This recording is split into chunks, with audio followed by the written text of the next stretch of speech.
I call the 2,439th meeting of the Milwaukee City Council to order. This meeting is being held in person at City Hall and by video conference. The public may participate in this meeting by coming to City Hall or joining the Zoom webinar.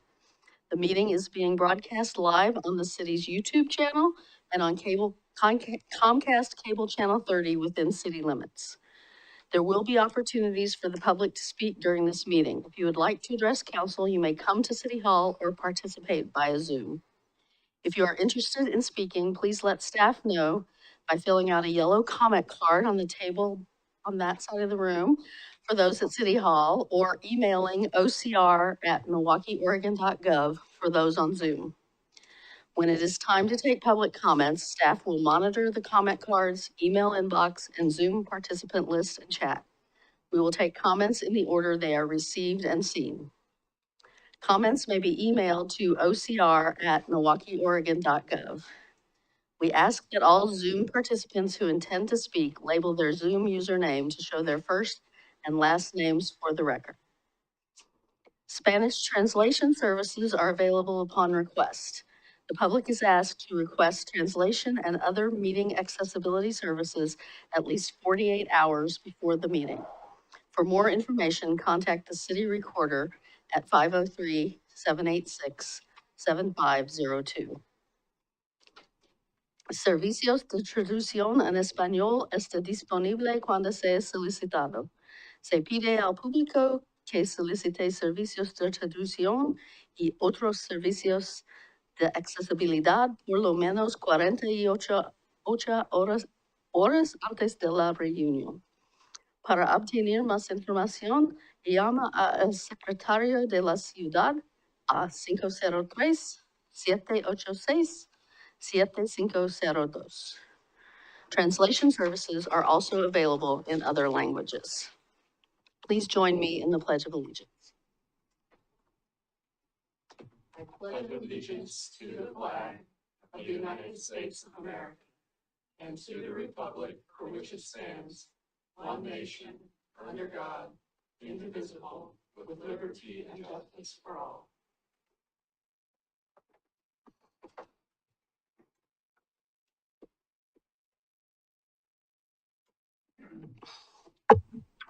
The City of Milwaukee respectfully acknowledges that our community is located on the ancestral homeland of the Clackamas people. In 1855, the surviving members of the Clackamas signed the Willamette Valley Treaty, also known as the Kalapuya etc. Treaty, with the federal government in good faith. We offer our respect and gratitude to the indigenous people of this land. And then we have our announcements. Volunteers gather monthly at Elk Rock Island to remove invasive plants and pick up litter. The next event is this Saturday, December 20th from 9:30 a.m. to noon.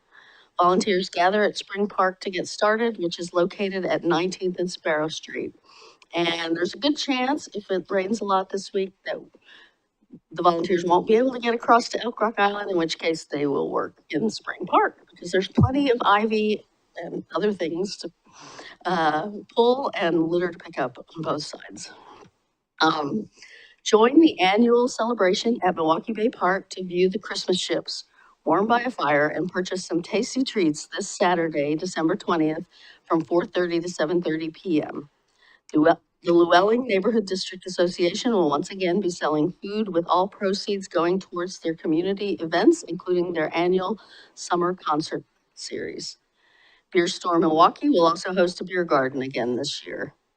Please keep in mind that Milwaukie Bay Park is closed for the event, so please park in downtown and cross McLaughlin Boulevard at signalized intersections.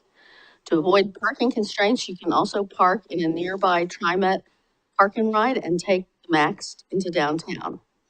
Visit the city website for more helpful tips on how to get to the event safely.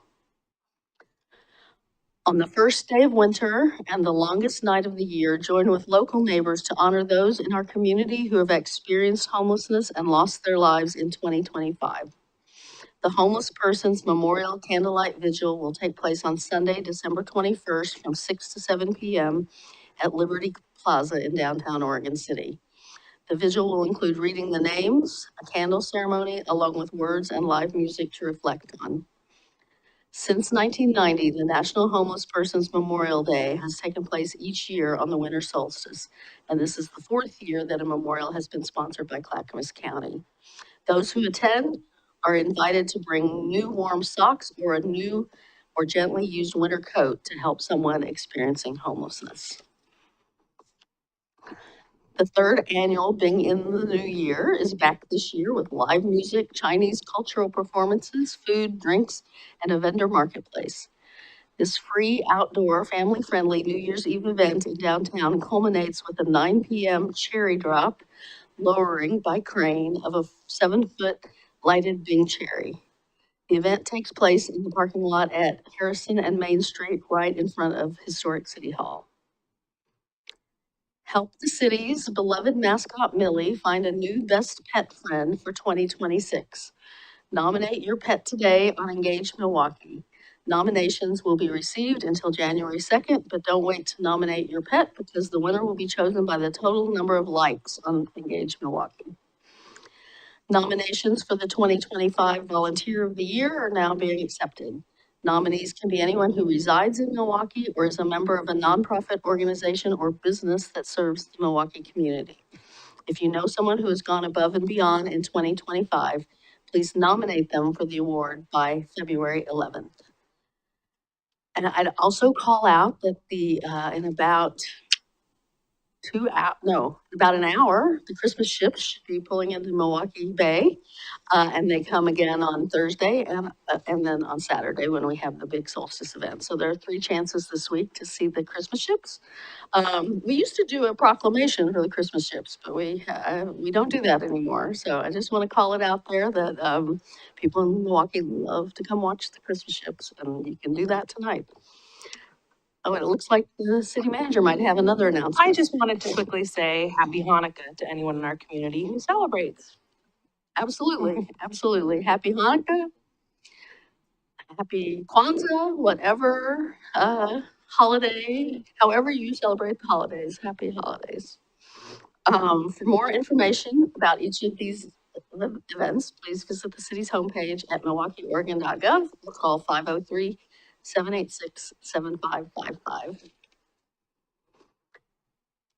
Okay, and we do a haiku every week, and this one was written by one of our staff members here, Emma Fish. Bright reflections glide, the shark in a Santa hat slicing through the waves. So it seemed like a great one for the solstice event and the Christmas ships. So thank you to Emma.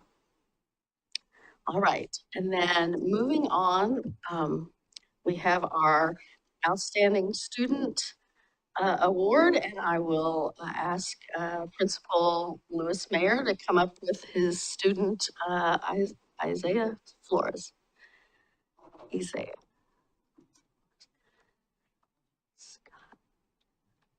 Scott, can you get a folder, like a manila?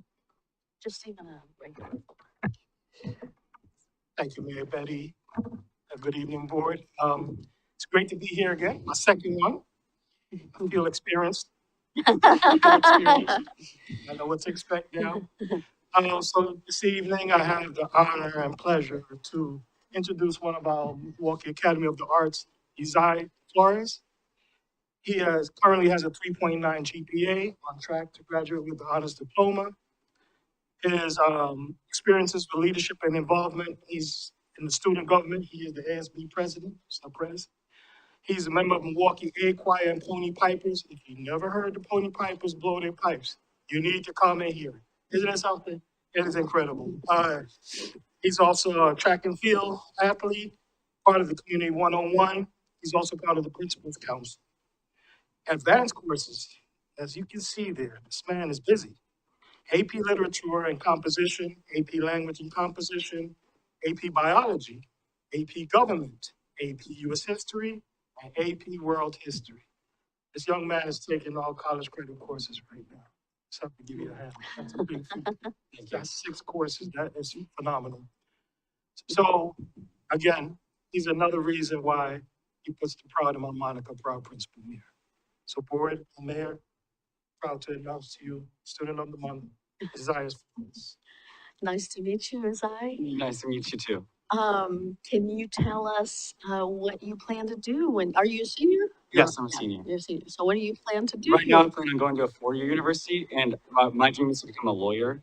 So I want to go to a four-year, do my undergraduates, and then go to a law school somewhere in Oregon. Okay. And have you chosen a 4-year or you're still? Right now, I'm still getting applicant? acceptance letters, yeah. Okay, okay, great, great. I guess it is early for that. Yeah, yeah. Well, that's exciting. Love the well-roundedness, everything from music to track to, all the excellent grades. So good on you. Thank you. It's always great to see the students that the principal brings.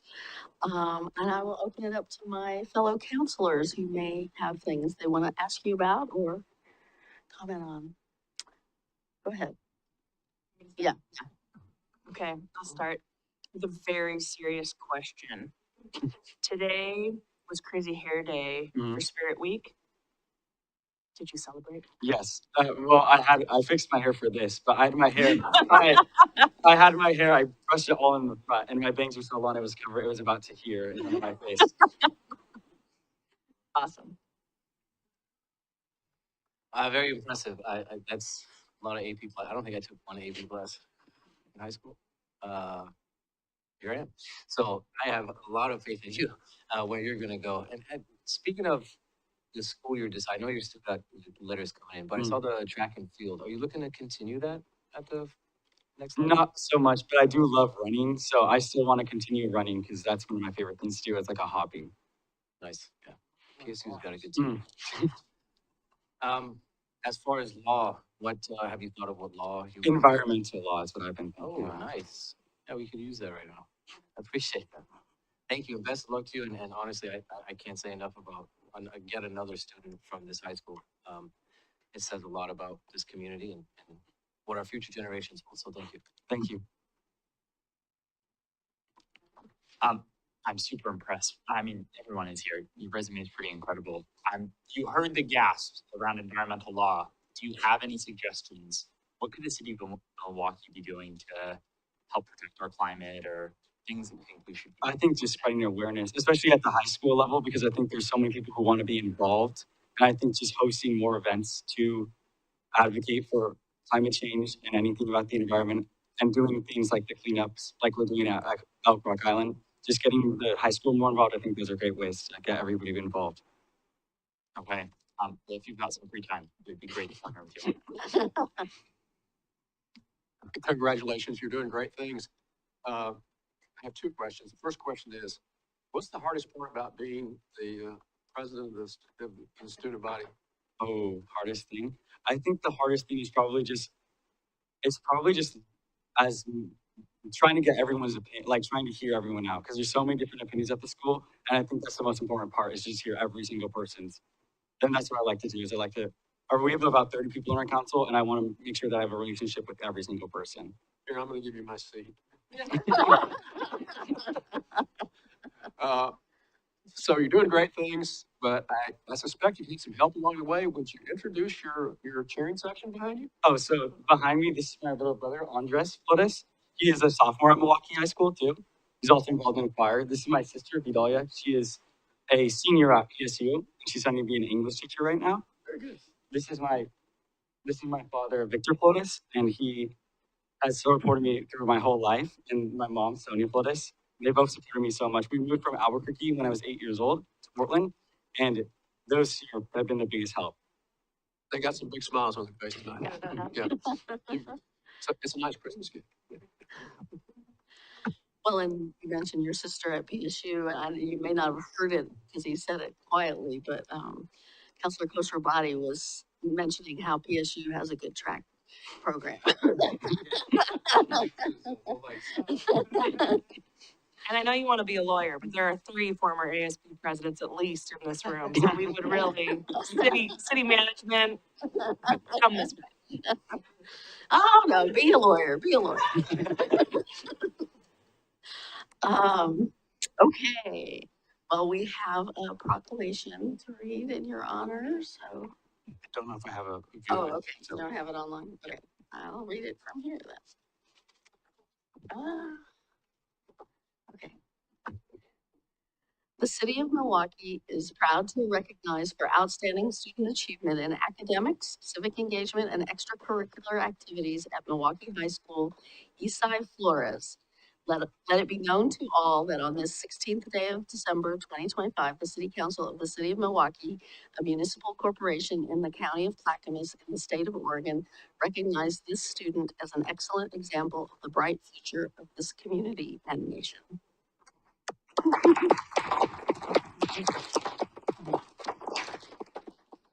So we thank you, Mr. Mayor, and we wish you the best in the rest of your senior year. The last semester of senior year can be Yes. pretty fun, I think, so, yeah. Thank you. Thank you. Happy holidays to you all. Yeah, Enjoy. happy Thank you holidays. so much.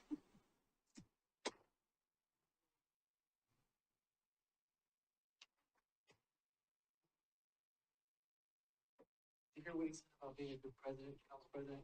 Listen to everyone? Yeah.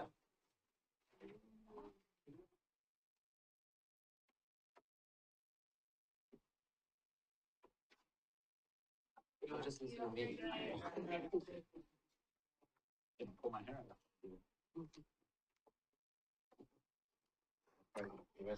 Okay. Community comments. This is the part of the agenda during which council will hear community comments on city business that is not on the agenda. Before we begin, is there follow-up from the December 2nd comments, Ms. Sager? There is, Mayor. We had quite a bit of comment that night, so I apologize. I have a little bit of a longer response than normal, but a lot to respond to. So I'll dive in. So at the last regular session on December 2nd, we had several individuals testify regarding the state's middle income revolving loan program, commonly called MERL, as well as a specific project proposed in Milwaukee that would like to take advantage of MERL and affordable housing in general. On behalf of the city staff, I'd like to share my deep appreciation for all who testified. It takes courage to speak in front of council, and much of the testimony was extremely moving about the importance of adding more affordable housing stock in Milwaukee, a goal I know I and council share. For clarity, I'm going to group my responses to last meeting's testimony into two buckets. The first will be an update on some information on the work the city has undertaken and is actively pursuing to support the development of affordable housing. And then second, I'll respond to some specific questions and comments raised about the MERL program. So to start, I've asked Scott to pull up a one-page resource that we've prepared to summarize the city's current efforts related to affordable housing. I fear there was a little bit of mischaracterization in the last meeting that the city is not authentically advancing council's goal on affordability. And I don't feel that's accurate. So I'd like to share some details about the myriad tools we are employing to support more income restricted stock in the city. This is also available online. We had a version of this before, but we've updated it since that last meeting to really show in numbers and in specifics how the various tools in our toolbox have advanced affordable housing stock in the city. So just as some background, the city adopted its housing affordability strategy in 2020, and then also adopted its housing capacity analysis and housing production strategy, all of which really point us in policy direction to advance income restricted as well as market rate housing in the city. If you can scroll down, Scott. I really want to say how moved I was and how deeply committed I am as a public servant to addressing the housing crisis and adding more stock. I think I completely empathize with all the testimony provided at the last meeting. I do want to say that I think Milwaukee is doing a lot to increase that stock. So these are just some statistics. Since 2019, we've added 243 units of affordable housing in the city. That 228 of those are for folks learning less than 60% AMI and 15 for those above. And as you know, 15 of those units are affordable home ownership, which is a sector that we're really trying to encourage. If you look at what's on the development pipeline right now, there's 175 units in that pipeline as of December, 40 that would be for under 60% and 135 for over 60%. You can go to the back page, Scott. So again, I just wanted to, I'm going to talk about MERL. MERL is a tool in the toolbox. I want to just share a little bit about some other tools that the city is using and has used. The Construction Excise Tax Fund was established in 2017. It's a tax on development of $100,000 or more that helps seed additional development in the affordable housing space, as well as economic development activities. As of right now, we've awarded $2 million in funding from CET to support affordable housing.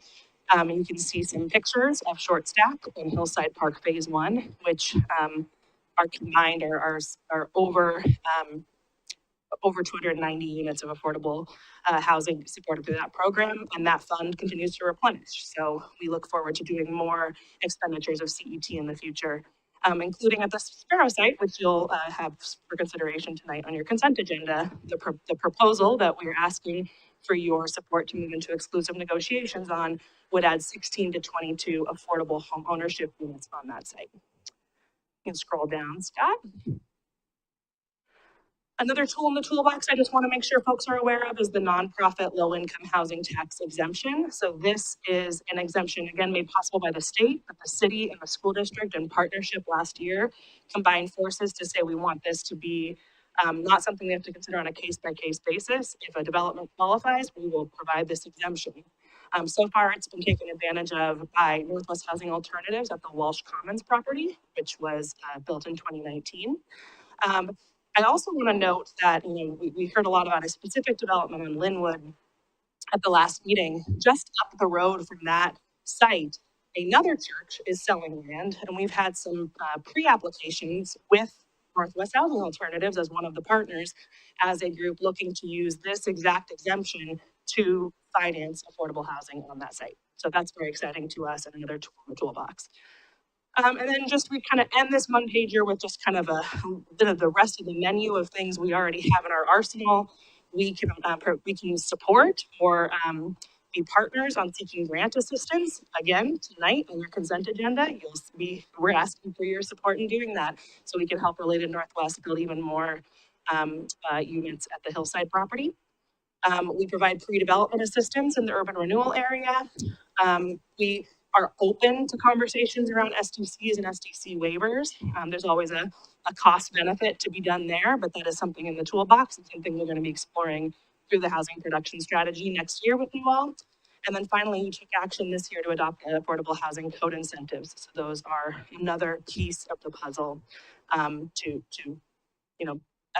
to be in this arsenal of things that allow us to increase housing stock. So again, this is not at all to diminish the absolutely real testimony about how we need more housing and we need more affordable housing, but I just wanted to put into the record some of the evidence and examples of things this council, previous councils, and staff are doing to increase that supply.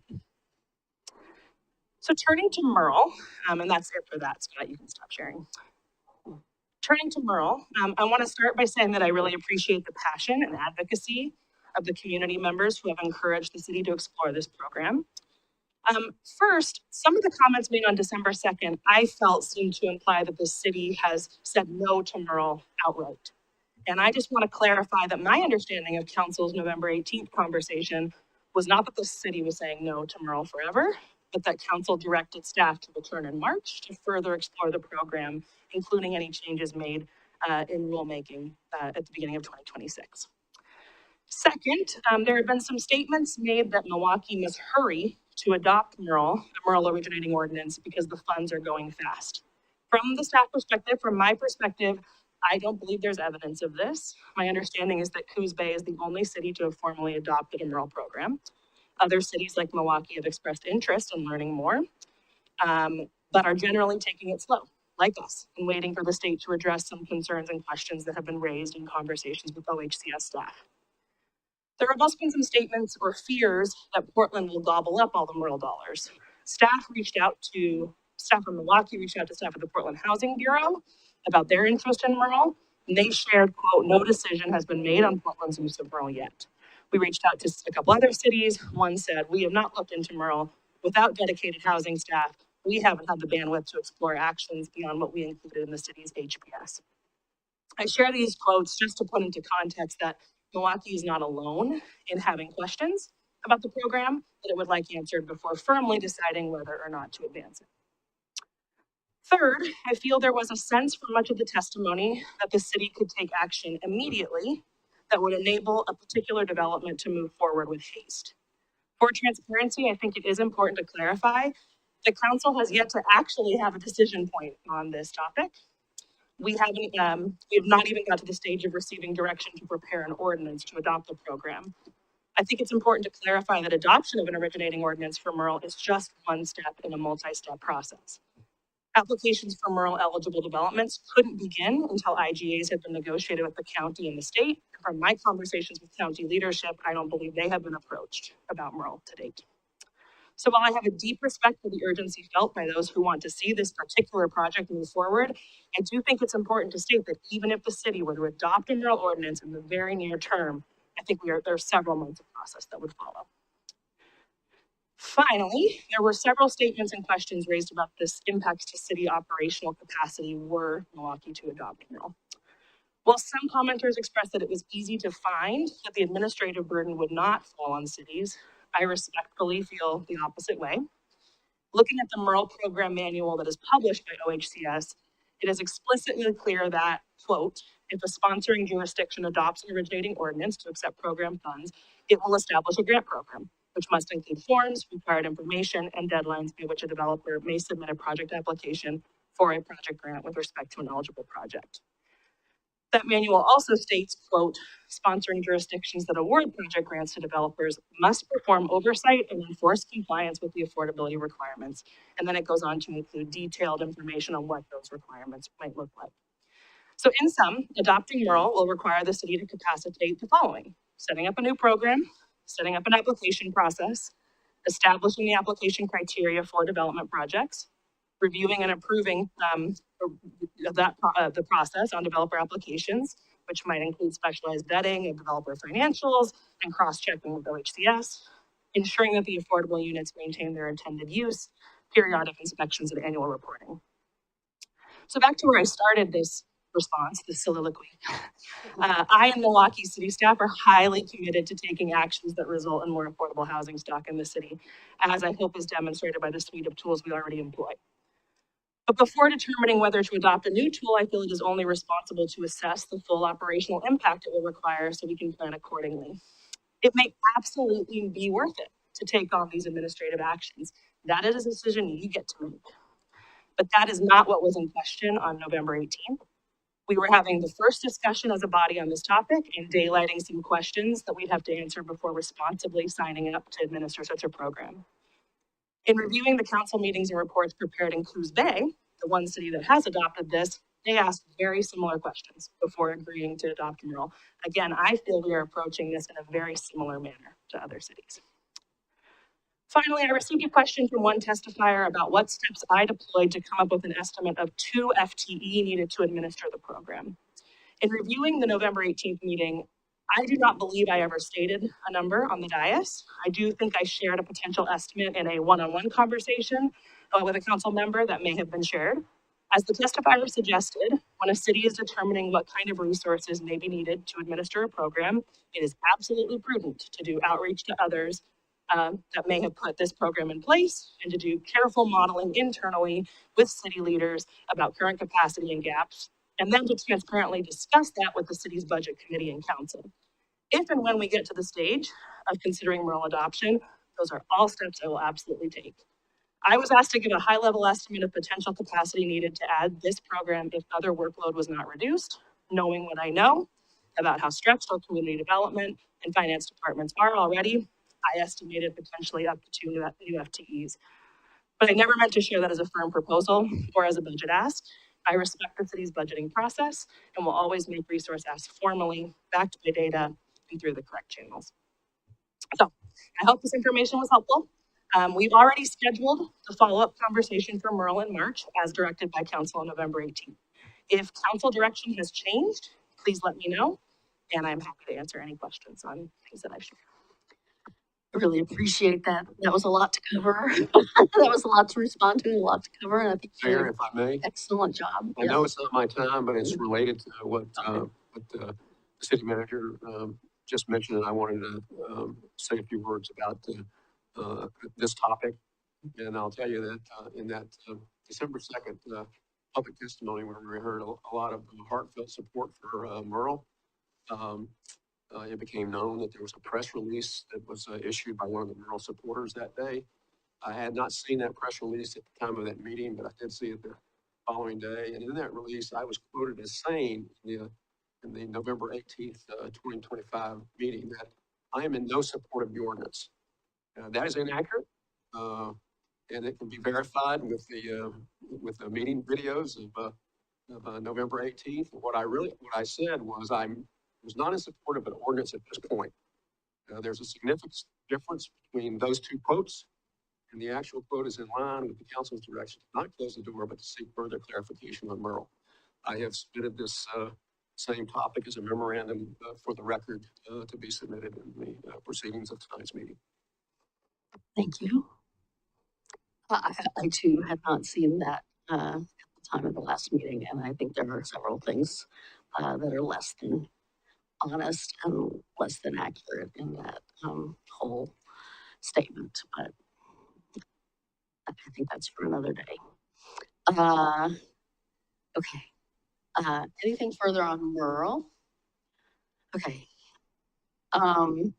Just to verify that Rep.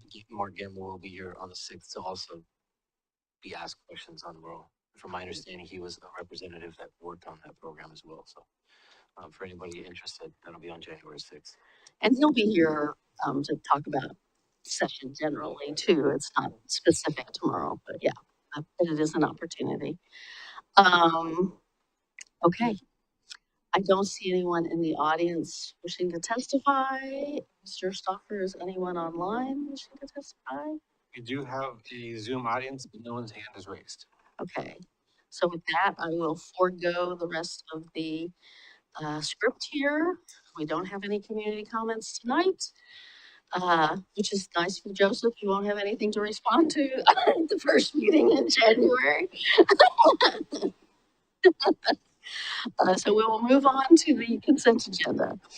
Tonight's consent agenda includes minutes of the City Council October 21st, 2025 work session, October 21st, 2025 regular session, a resolution removing Lee Garnett from the tree board and appointing Linda Callahan to the tree board, a resolution defining certain benefits as included in official compensation, a resolution acting as the local contract review board, reinstating a banking services agreement with Columbia Bank for general banking services, a resolution authorizing the award of the Sparrow Site Design and Development Project to Dev Northwest, and for the city manager to enter into an exclusive negotiating agreement with Dev Northwest, a resolution authorizing a partnership between the city and Related Northwest to submit a grant application for the Oregon Business Development Department's Infrastructure Finance Authority Housing Infrastructure Finance Program to fund infrastructure improvements at Hillside Park, and approval of an Oregon Liquor and Cannabis Commission application for Bigfoot Cider Company, 3055 Southeast Washington Street, a manufacturer. Does any council member wish to remove a consent agenda item? Hearing none, I will entertain a motion. Before I do the motion, I just want to mention in the minutes, Scott is impeccable with these minutes, or whoever did these minutes is impeccable, because I managed to get the fact that I was late to a meeting. It says Council Crossbody arrived at the meeting at 4:10. Thank you for keeping me honest and for the transparency. I just want to say I really appreciate the reminder. And for the record, I want to say that Councilman Crossbody showed up for the section at 3:55 tonight. So He did. So he made up for it. Apparently, I got 5 more minutes to make up. The minutes, the minutes can't be that accurate, so I only see that on one of the minutes. He's just starting to keep track. That's what I'm saying. I've been very late a few times. So with that, I will motion to Move to approve. move to approve the consent agenda. Second. It's been moved and seconded to approve the consent agenda as presented. All those in favor say aye. Aye. Opposed? Say no. None heard. The consent agenda is approved. Yay. I have to say, like last meeting, we had like one thing on the consent agenda. And tonight we had a lot, and a lot of significant things too. Yeah, it's great. Okay, first business item, historic resources inventory. I sent very belatedly today, I sent around a little 3-page concept paper that the council president and I have worked on. We've been meeting with residents, we've been meeting with uh, Planning Commissioner Lisa Graychick and folks from the Milwaukie Museum. And at the last meeting, we also had the Storyline community there to talk about a way that we might be able to jumpstart a pilot on historic resources inventory, because a lot of the work for that does not necessarily need to be staff work. It is things that lay people can do with a little bit of appropriate oversight. So I can outline what's in that paper, but guess I'm going to assume everybody got a chance to read it, unless you, and you can just, I guess I'll ask the council president if he wants to. I just stress, the first part of that document describes a little bit about the process of how we got there. Council back in 2023 decided that the Design and Landmark Commission didn't really have that much work to address, so the committee didn't need to continue.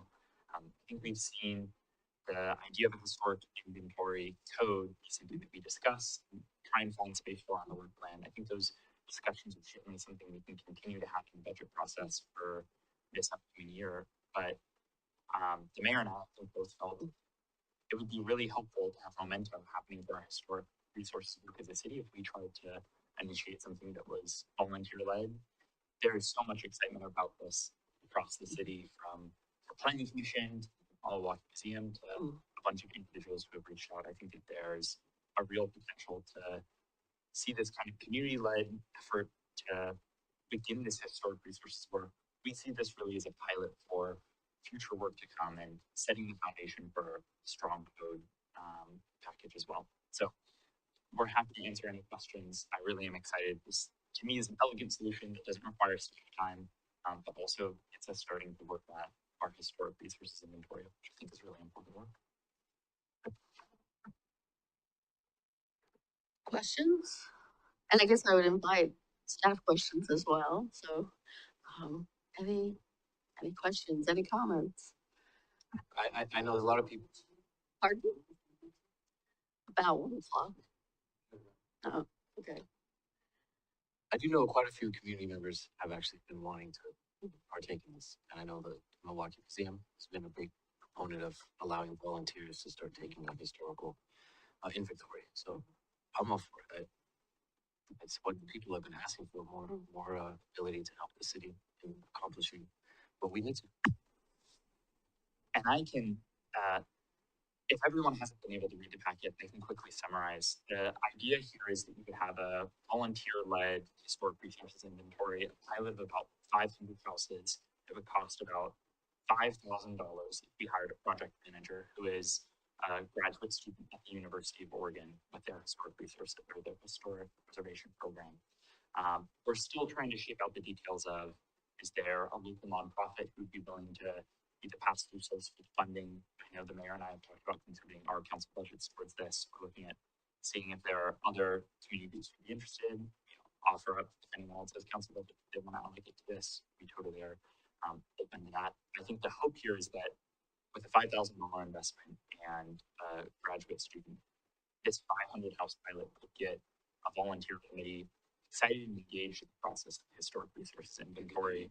They'd be going out with iPads, taking pictures of houses, little badges that say why they're taking pictures of your house. And I think that this would, the Council of Bodies, be a really good vehicle for a lot of the passion that our residents have for historic preservation. I mean, especially as we're seeing Pietros get moved, or different things change in our downtown. This historic resources inventory is something that I think is important for us to revisit and a good conversation for us to be having in the community. Have you had conversations with the Milwaukie Museum about this? Yeah, that with Steve Bennett. Would they be able to do the pass-through? Well, he's gotta take that to his board. He wasn't ready to commit to it, but he's willing to take that to his board. There was also some talk about it being the Parks Foundation.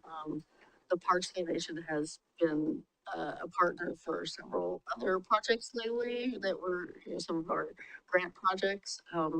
And so I feel like the Parks Foundation board may feel tapped out in terms of that, but, so I do hope the museum will be, amenable to doing it, but yeah, we haven't pinned that down, but we really want to come today because Lisa told us, she has the connections to the University of Oregon program, and she said, and, she knows, she's worked with these kind of grad students before, and she says January is when they will be looking for projects to do.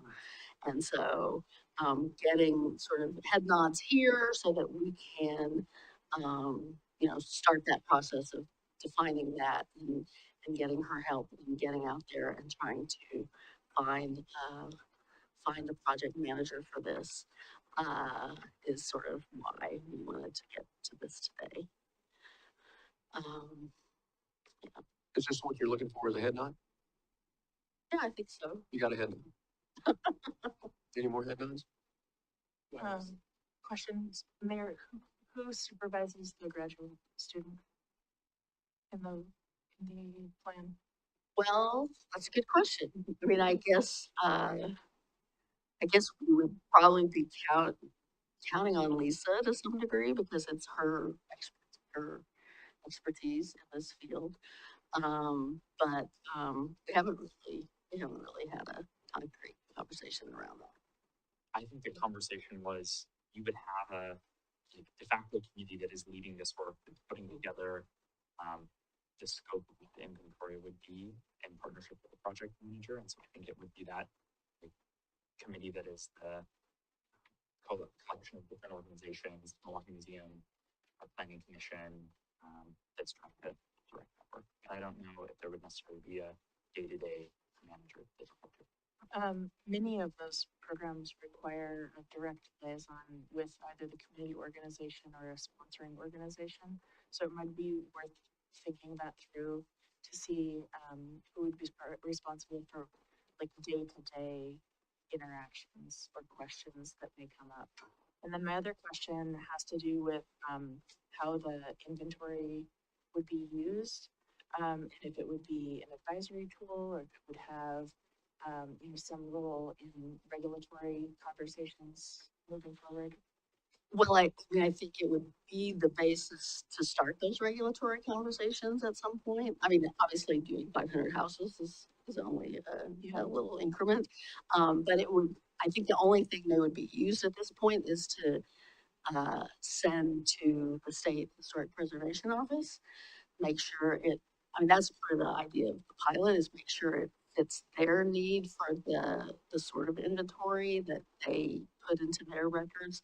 And then, once we know that we've done it sort of to their satisfaction, and I was trying to get from her and I didn't manage to get it before we sent this paper out.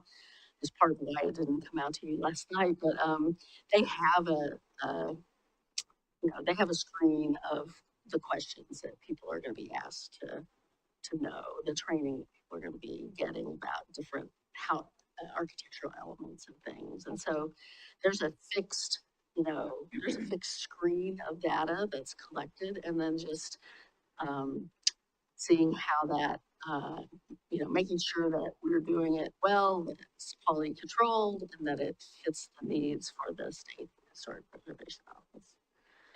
In the process of communication with the homeowners, or I assume also just occupants of the home, if it's a rental, then like, what does the planning look like around access for like bilingual translation or interpretation when folks are going out and asking questions? Well, first off, the volunteers are not going to anybody's door. They're not engaging with people unless people come out and engage with them. So they are staying in the right of way. They are taking photos.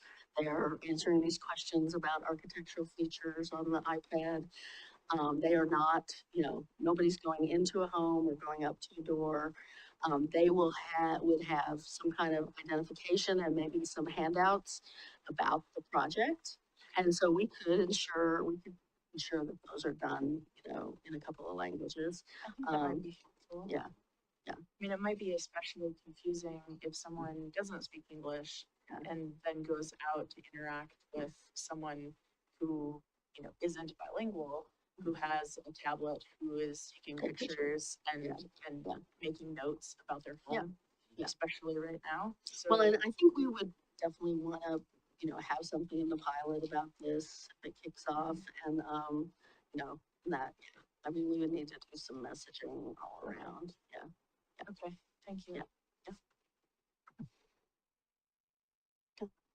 I'm okay. Emma, did staff have any? I mean, I'll say some stuff and then I will welcome my staff to correct the stuff I get wrong. I did send a follow-up note after the mayor distributed the concept paper just to share some good news. I mean, I feel like often I'm here telling you about capacity constraints, which are true. But we're very excited to be heading into 2026 with finally a fully staffed planning department, which is gonna be great. So as we're looking ahead to work planning and budget development for the planning division, I think this pilot is actually well timed at the end of the pilot, or as the pilot is nearing its end. I think that'd be a great opportunity for another staff and council discussion about what the larger historic inventory project looks like, so that we can scope that appropriately. I do think for this pilot phase, we will want to make sure we have a staff liaison. I appreciate what you said about the ability to be workable for SHPO. I think also making sure it works for us. But I appreciate the efforts taken to theoretically make this a light lift for staff. So while we're finishing the TSP and getting those new planners on board, that we can kind of keep this fire moving in a bit of a non-totally staff managed direction. So Vera, Laura, anything you'd add? Okay. Okay. Did you know, for the pilot, is it gonna be one neighborhood, and do you know which neighborhood wants to bite? No. Okay, And we don't have a pilot till February, right? So maybe by mid-January, by pilot deadline, we might have some of that down, although it's probably more likely to be the March. both work. Was there a neighborhood you're gonna focus on, because that'll be important We for. talked about, different, I mean, yeah, we talked about different neighborhoods and it may even cross the line over a neighborhood border. Cause it's just, we're not able with this kind of a pilot to do any whole neighborhood.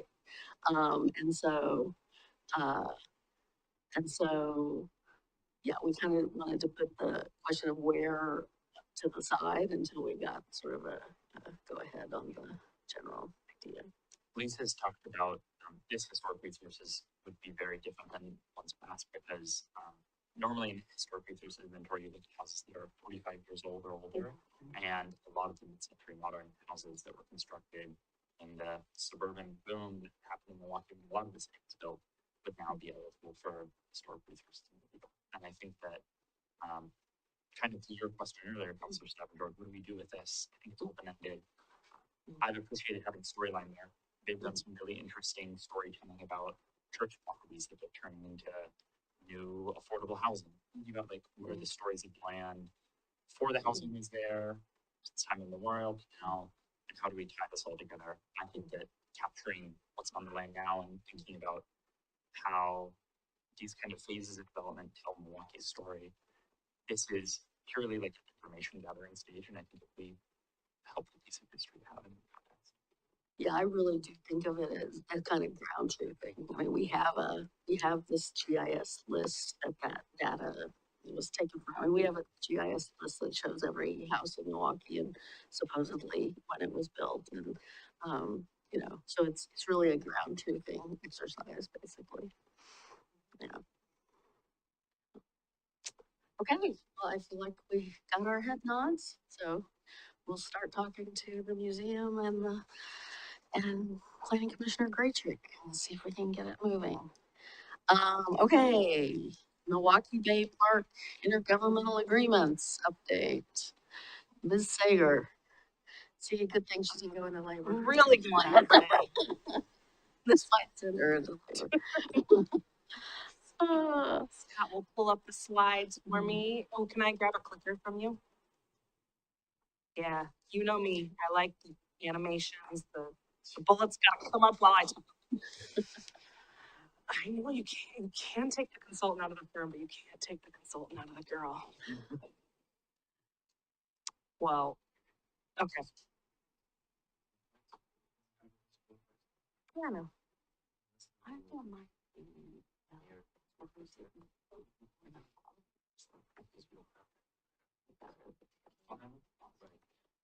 No, when we finish this, maybe we can have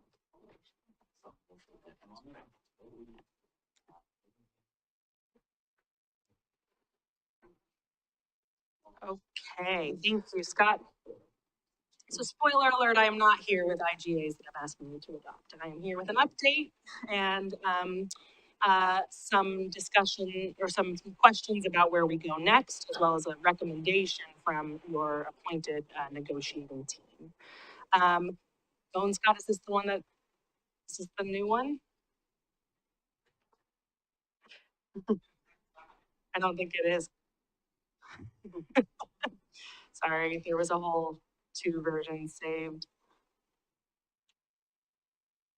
It's the one that doesn't have the word presentation in the title. It's like RS7B, SAGOR, NCPRD.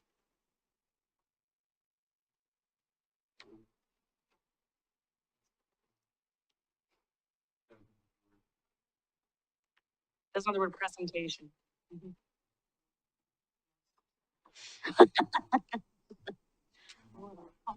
Especially for this topic. Okay, now we're in business.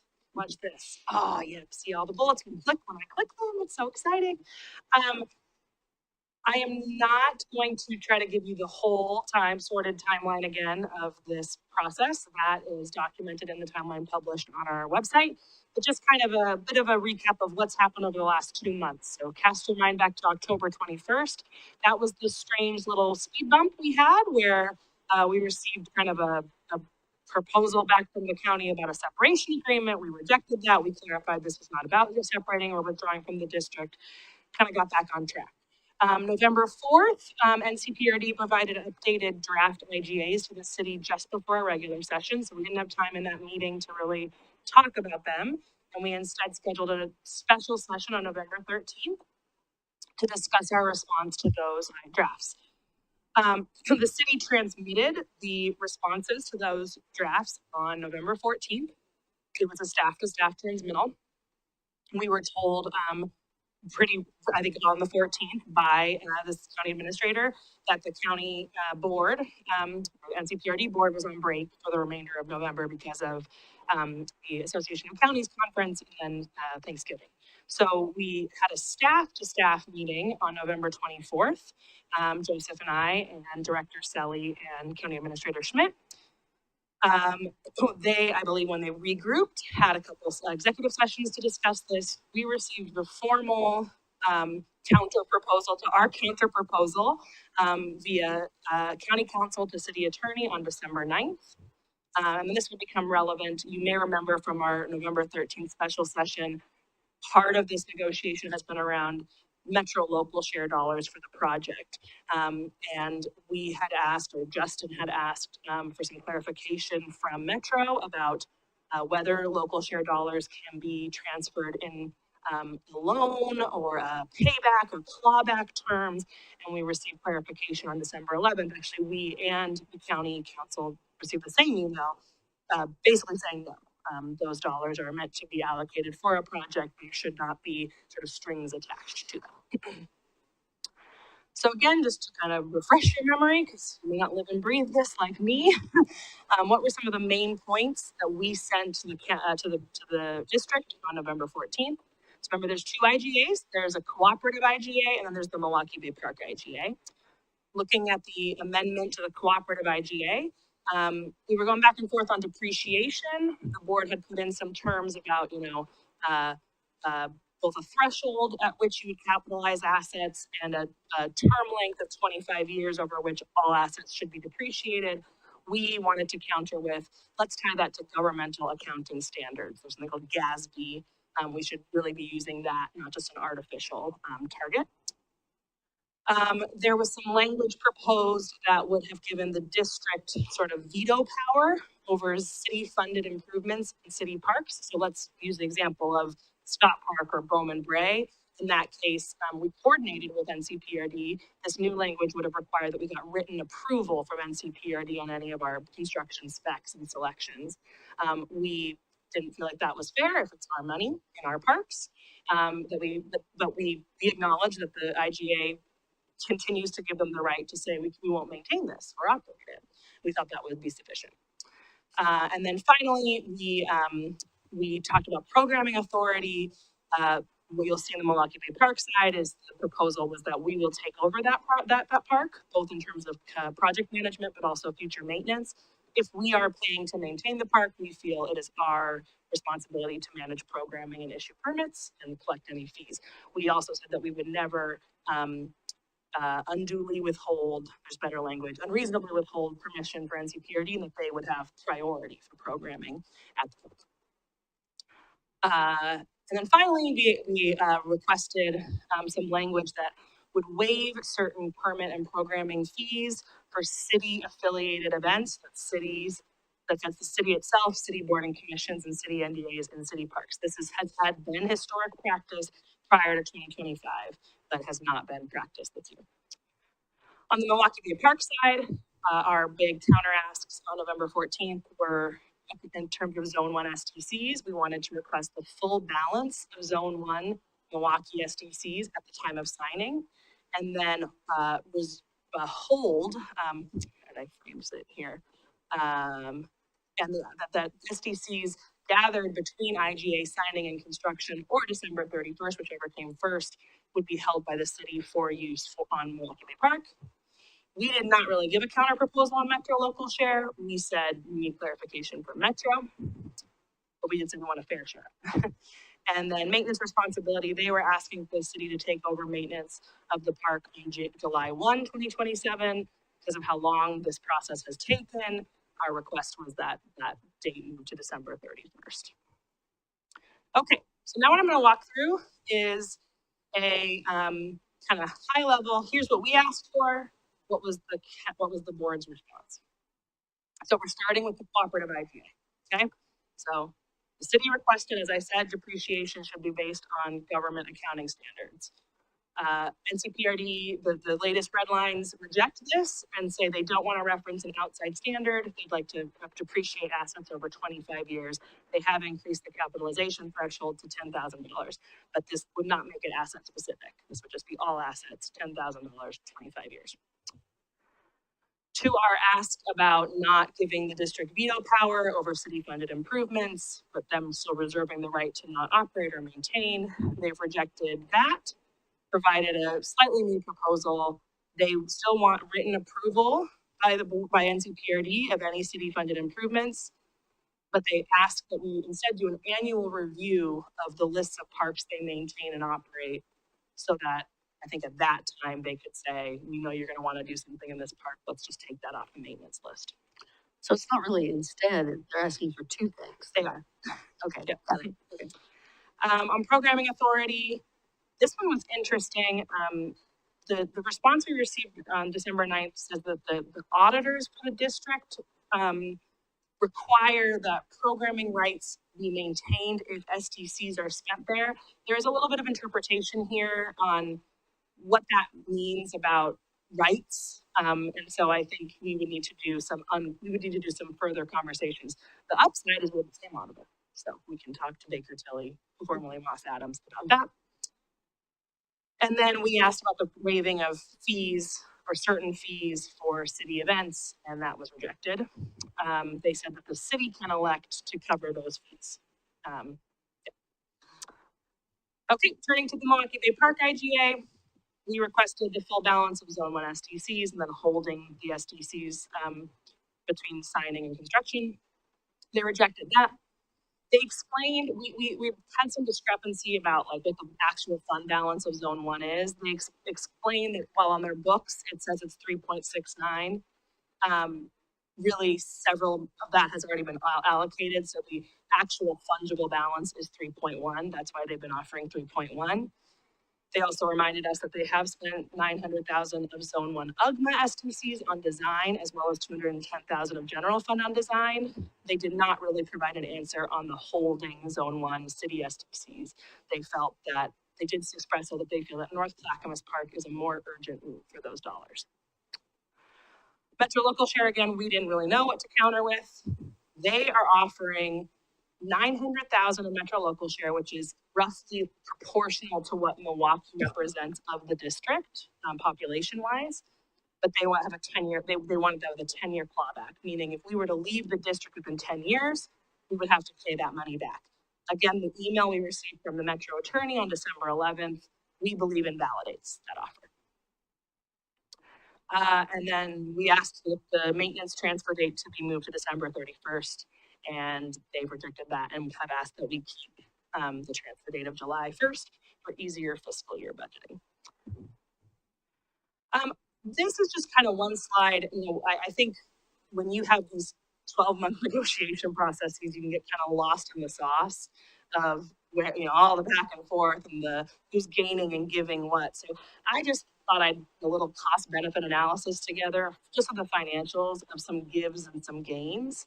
So, you know, with what we had counter proposed, so going back to November 14th, the city would be prepared to assume responsibility for capital maintenance and repair at Milwaukie Community Center, which could range over 5 years from about $500,000 to a little over $1 million, depending on what kind of roof repair is going to be needed. And then we would take over all project management, construction oversight, long-term maintenance, and fundraising for Milwaukie Bay Park. That's going to be $10 million if we get the NCPRD contribution. What's NCPRD giving if we adopted the agreements that we had you know, proposed? About 3.6 million of Zone 1 STCs, proportional Metro local share, 900,000, a trolley trail grant that, by my understanding, has to be spent in Milwaukie Bay Park no matter what. And if they were to give on the fee waivers I'm asking for, I think that's max $3,000 a year. Sum that up, I think we are giving about $11 million of added financial or fundraising responsibilities over just the next 5 years.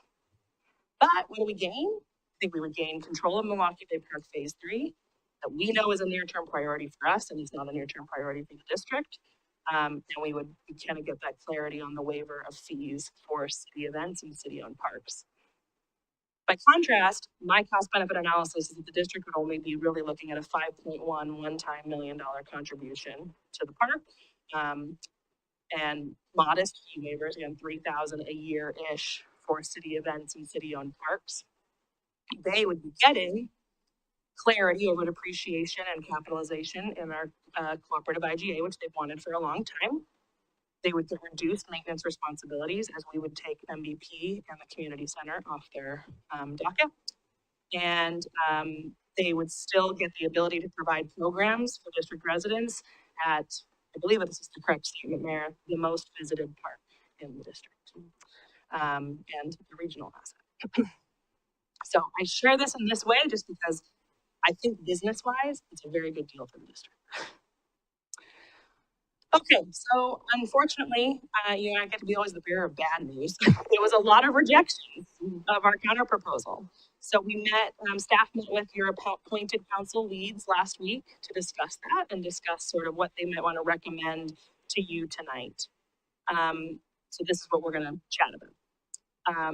I believe I speak for the full negotiation team that our proposal would be that we prepare a last and final proposal and share that with the board and share it publicly. And that last slide, not very sexy, would be kind of what we turn that into a pretty clear statement of this is actually a really good deal. Milwaukee is giving a lot to get what we want. Take it out with it. So same terms as the November 14th counter proposal, with the one exception of, I think the negotiation team feels like it'd be fair to ask for the 900,000 of Metro local share, but free and clear, no loan, no clawback, just a pure transfer of those dollars. And then the second piece would be we schedule for your next regular session, which is on January 6th. We would review any response the board provides, and discuss pathways to advance the project if the terms are not accepted. So that is what I've got tonight.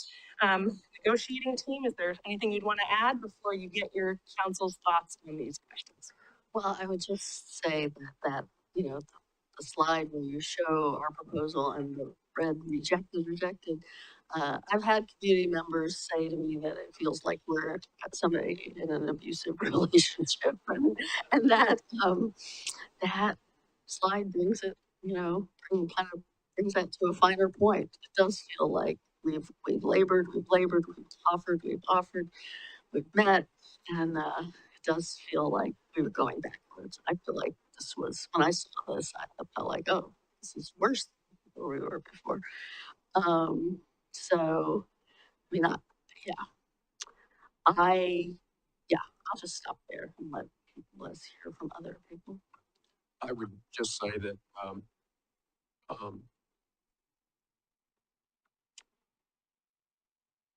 in this whole year-long negotiation, it seems like the goalposts keep getting moved. And so it's difficult to arrive at a path to get close to a solution. So what did I take from that? I take from that is that it's not too much about, the terms of the agreement at all. It seems to be about political will, and I'm not sure that there's a political will to come up with a solution. So I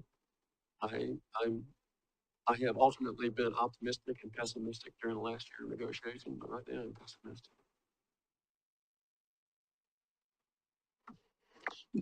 Yeah, I mean, I would agree. I'm pessimistic. I mean, I think we'll be coming back on January 6th to discuss pathways to do it on our own. And there are some, there are some speed bumps in that, I guess I would say. Yeah, I guess I'd like to hear from everybody. I guess we could also talk about, are there one or two things on that list of things we would want to give in on and not insist on what we said before, but yeah, I'd like to hear from everybody else. Yeah, I mean, it's disappointing, obviously, they rejected everything, but I think if we just, couple of things, if we just respond back with the same thing, I mean, we already know what the answer is gonna be, right? And I don't know if we wanna even respond that early, because it's right before the holidays. Maybe we let the cooler heads, maybe by the grace of whoever you believe in, something nice happens over the holiday, but, I don't know, I'm worried about saying it's the final, because then it's like, well, then what happens then? Right? 'Cause then it's not like we're not telling them or else, and this is your final offer, because if they can say, okay, no, and then we're stuck right back at square one. Well, so I have two thoughts on what you said. First off, the one thing that we haven't done before is that gives and gains messaging that Emma put together, which I think is really strong. We haven't said that to them. I mean, we've said, we're taking over Milwaukie Community Center. You don't realize how big that is, but we haven't kind of laid it out like that. And I think that's a pretty effective tool. In terms of why do it soon and why set January 6th, I think that sort of plays into trying to get started. If they aren't going to move, trying to get started on our own fundraising, and there are some grant deadlines early in 2026. And so that was part of the why we wanted to go back before the end of the year. What about calling it the final? Isn't that a little? But what are you gonna do if they say no and we say And we're that's our gonna final? say we're gonna raise the money ourselves and build it ourselves. Yeah. I think, Counselor, when we set goals, we sort of heard from you, and this has been in our goal action plan, that this year was about getting Milwaukie Bay Park back on track. And I really wanted to sign these before I, left, until the end of the year, and so that's not happening. I think the conversation the negotiation team had was, so how far into 2026 do you want to keep this particular game of volleyball going? Versus, starting sort of the next strategy to make this happen. If delivering Milwaukie Bay Park is still a top priority within your Parks and Green Space goal, which to date, I believe is the direction we've been given. So that was the point of the urgency, was just kind of getting clarity early in 2026 as possible about what our marching orders are.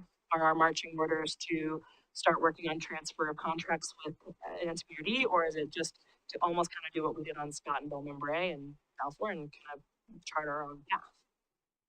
So when we say last and final, I think it's the last and final of this series of negotiations. And I remind you that these negotiations started, I believe it was January 6th, 2025. You guys sent a letter to the new commission and said, please can we break the communication freeze and get back to the table? So it's been 12 months and it actually would be a exact year milestone since your first letter. So, a couple thoughts on that. Well, actually, maybe just one. If the final thing is going to be, well, we'll just build it ourselves, and we're going to raise the money ourselves, then why not take as much money and see if we can meet in the middle that way? Because that's a big point too, money.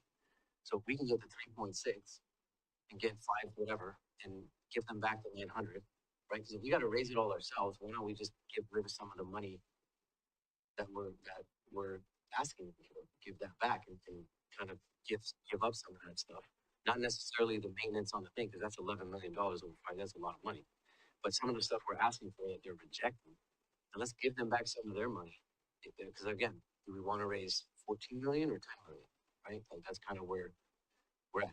Chances are, either way, we're gonna have to raise a lot of money, right? But once it's built, we also have the other side of the coin of the maintenance of the project and everything else that we're already negotiating on, right? Which we're gonna then have to figure out on our end, which is also gonna cost more money on our end. So if money is the issue, if we gotta raise the money anyways, let's give them back some of the money that they don't want to give us, and then say, give us the whatever 5.1 they're willing to. Well, That'd be enough to, I mean, we don't know, but I mean, we don't know what they're, I mean, yeah. I mean, all we know that they're willing is, all we really know is 3.1 plus the trolley trail. trolley trail grant, right? Mhm. And we're taking on, you know, potentially $1 million in the Milwaukie Community Center, you know, so I mean, those funds. no, but I mean, it's part of the, why should we give them back more of their funds and take things off of their table? Because it sounds like either way, we're gonna have to raise the money. And there's gonna be, I feel like there's Well, gonna yeah, be a but- lot more on our plate as a city to take that on ourselves than. It is, I mean, it's, yeah, I don't wanna underestimate what a big lift it will be. But why would we take on the big lift of the fundraising and take on the obligations for Milwaukie Community Center? I mean, and Well, that's something the that park maintenance. You can, well, that's why I mentioned, that's kind of the one thing that's bothering me. So maybe that's the negotiating point, or the the dice we roll is trying to work that out, as opposed to the money. It's like, okay, forget about the money, can we figure this out, and then maybe we have a deal. That's my point. Because it seems like we're gonna have to raise money anyways, and they're making a big deal of clawing back 900 grand and about whatever else they don't want to give us. So it's okay, keep the money, negotiate on this, maybe split the cost on the Milwaukie Community Center, and then give us everything else that we've asked for. Because most of the things they're rejecting has to do with funding. And some of the wording, yeah, but I'm sure that how poignant were they on the wording, but that is a deal killer. It sounds like the money and the maintenance is a deal killer. So I think, yes, and I would go back to, when we started this, we wanted to just do an IGA on Milwaukie Bay Park. Right. What I think has been the district's larger interest is updating the cooperative IGA. And so I think, to take your point, we could counter and kind of try to get back into those cooperative leads. But I think what they really want is the clarity that the community centers on us, the clarity that they get to kind of veto future improvements by the city, and frankly, some clarity on the depreciation, which I really actually respect. I think there is need for clarity in that cooperative IGA. I'm puzzled by the rejection of pointing to government accounting standards for that, and instead adopting kind of a arbitrary 25-year and 10,000 threshold. That feels I don't understand that, and I would think we want to consult our own auditors on the applicability of doing that. So I think it's an interesting point. My gut is what they gain, it's all in that cooperative IGA, and that's really where they want they want us to accept those terms that they've got right now. And I would say, like, so if we do a last and final and it is not accepted, why we have been very clear that these two agreements go together is then we would just default to our current IGA and our current standards that we've negotiated. We won't have any money. They're not gonna give us the SDC. We would not have any of the NCPRD money for Milwaukie Bay Park. I mean, yeah, I mean, I think we have to assume we would not have any money. I do think there's a public pressure campaign on them to, that could happen as planning, as we get closer to actually, having a park plan and having other funding on those SDCs, because they are money that residents of Milwaukie have paid. I think there could be, there could be some pressure applied on that, whether it would be successful or not. I don't know. But,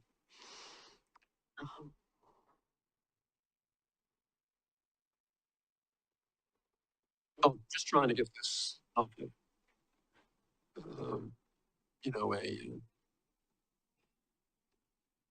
Just trying to move this forward. I'm just gonna throw out a possibility. And this is just sort of a spitball amongst us, is that what if we just remove the 900,000 Metro local shares and everything else remains the same? What would people think about that?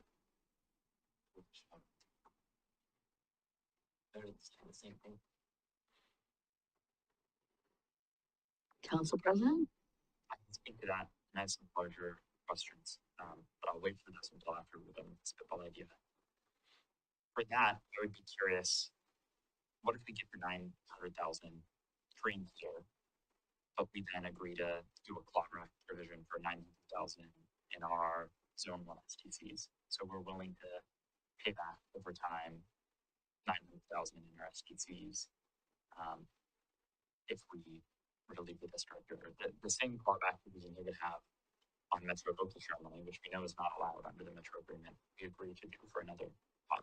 Because I think part of this is, if we are going to use this agreement with the county, I'm going to leave as much money as possible because that gets us on the best forward to be able to build this park. And if they really insist on clawback, but we know Metro isn't going to allow us to do the clawback on this pot of money, we can still get the money to clawback on some other form. Well, I'm sorry if I'm jumping ahead. I think that the Zone 1 SDCs have more of a chance for survival in future negotiations, or quite frankly, in legal proceedings. I guess my thought on, when we were going round and round about the clawback and stuff, I thought about that. And I think they thought about that, because I think they've tried to structure, a way that it's a loan, this idea that it's a loan or something. So I guess I feel, and I'd be curious to know Justin's thoughts on this, since he's the one who's talked to Metro, but I would feel like Metro would feel like that was a workaround of what they were, that was sort of deceptive with Metro, and that would be my concern about that. I mean, I haven't spoken with anybody at Metro since the December 11th email, but, I remember my original impression was that they were wise to workarounds to figure out, you can't enrich the general fund $900,000, then you use local share dollars to then do something. So I think at one point the county, at least I had heard anecdotally, that the county was thinking, oh, we'll just do two separate agreements that way. And I think Metro is wise to that. Regardless of what I'm saying here tonight, whatever happens or whatever agreement is struck, if there is an agreement struck, it will have to go forward with the approval of Metro. with regards to anything having to do with the local share dollar.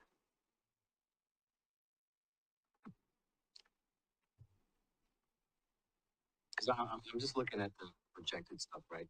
So I look at rejected, the district wants to keep maintenance transfer date July 1st, okay? How big is that? I'm trying to go down each one and say, how big is this that we're willing to die on the hill for? Is that one that we're willing to die on the hill for? Probably not. The district offers 901,000, we give that back to them. Rejected, zone one balance. Okay, we'll take the 3.1 million. Fine, we'll give us another 500,000. Programming fees. District says the city may elect to cover these fees for organizations or hosts. Okay. I mean, how big, which one, I think we need to go down each one of these and really see, are we willing to completely pull this? Because of each one of these, because if we can turn some of these rejections into, okay, maybe that's not as bad as we think it's gonna be, and maybe that helps us get there, as opposed to saying, you know what, this is it, we're gonna take everything on this, we're gonna have to figure this out anyways. Some of this stuff has to get figured out anyways. So I just think like, let's find out which ones and remove them, and if you remove some of those and just stick to the really important ones like the Milwaukie Community Center, let's send them something a little bit more refined. But if we give in on all those things, Not they, all of them. they, Like the date, are you really concerned about December 31st and July 1st? That a big deal? I would have to ask staff about that. I mean, if we, once upon a time, we thought we'd be under construction by July 1st, and so it wouldn't have mattered, but that's not gonna happen at this point. So it does mean like taking maintenance responsibility for the park before we're actually under construction.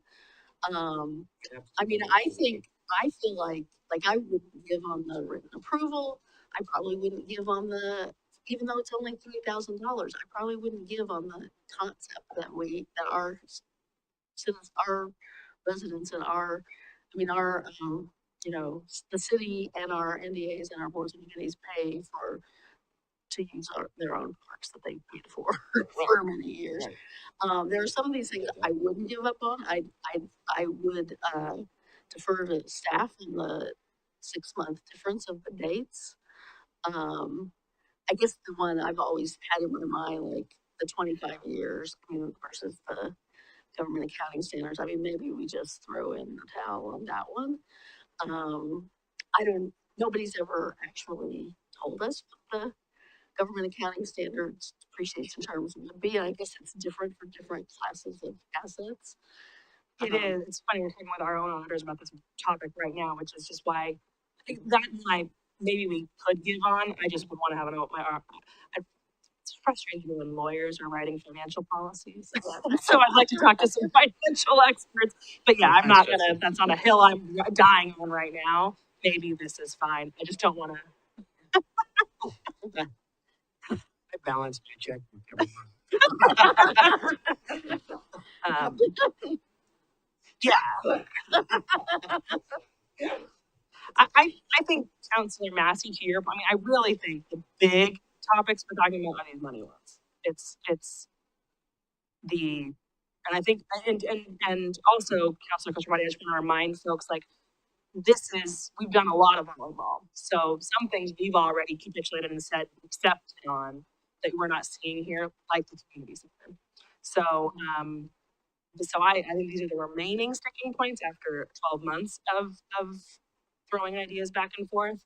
I think the really big ones are the SDCs and the local share.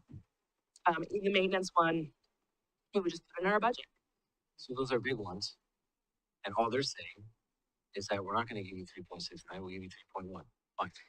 And I think they're also not saying we're gonna let you hold the ones that are accrued between signing and construction, which we and they estimate to be $400,000 to $500,000 because of Hillside. Right. But that doesn't necessarily mean they're not giving that to us. They're just saying, we don't want you to hold it. It's wishy-washy. They say they're not sure yet about that, but they really feel like North Clackamas Park is where those SDCs should go, not Milwaukie Bay Park. I'm sorry.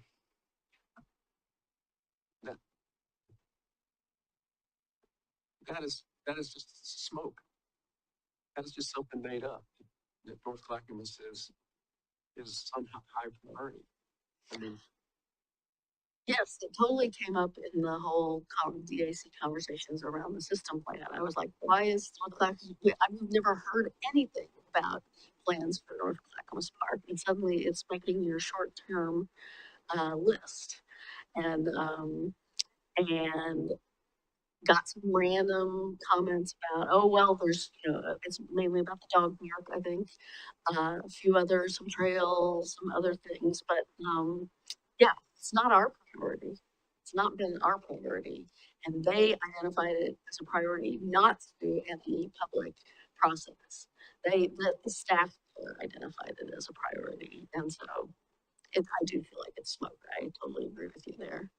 I guess I'm intrigued the more we talk about your idea of just giving up the metro local share, going back, sticking with all the rest of it. Um, It's just the one that has so many, strings that we don't really understand, and has the most, I just think the other, gives and takes are a little bit cleaner and that kind of thing. So, I'm, I'm trying to come up with, with something that, that I think addresses a valid concern on, Commissioner, Councilor Dorsey point. But, I go back to my original statement, I'm not optimistic that if we gave in on every one of these things, they'd be ready to sign on. Everything? Yeah. Mhm. Yeah, for what it's worth, I do think from some conversations, staff side conversations, I think the metro local share is particularly contentious for them, for the board. yeah, so they have other parks where they can spend that. I mean, it's super disappointing because originally their commitment was 3 million. Yes. Of the metro local share. So now we're down to under 1 million or perhaps 0. But And I do know, if you recall from the study session last week, I think we feel the Metro Capital grants, the Nature and Neighborhoods program might be a great thing to pursue for this project. So there's other Metro money we can go find. But yes, I agree with you, Mayor, that historically it was a $3 million allocation from NCPRD Metro Local Share. President? I have a few larger comments. I think if we're setting a final deadline or want to imply some humility, whenever we come back to that conversation, to come back with like what fundraising from scratch would cost, or strategies that would pursue to fundraise for that money, like having a larger conversation. Maybe this is frankly a topic for a retreat, as we say, our parks took an unexpected turn. Let's go back to the drawing board. I'll say if we're fundraising from 0, part of why I wanted to focus on the Milwaukie Park is we're already partway there. But if we're starting from 0, I think it's also appropriate to have a conversation about like, is this a project we break into multiple phases? Are there other park areas about Turnberg, water, where we, as we fundraising for capital improvements, maybe we want to do small improvements in multiple parks. I don't know, and frankly, I don't want to go down that path. I want to build a Milwaukie Park, but I think that whatever realignment we have has to be a large conversation about, okay, what do we want to do with our parks? Do you want to comment on that? I do. I Yeah. totally disagree. I mean, I agree with you that we need to have a conversation about how we fund Milwaukie Park, totally. And I think Adam's got some ideas he's been working through, and he's kind of got a timeline for a lot of different grant pots and stuff.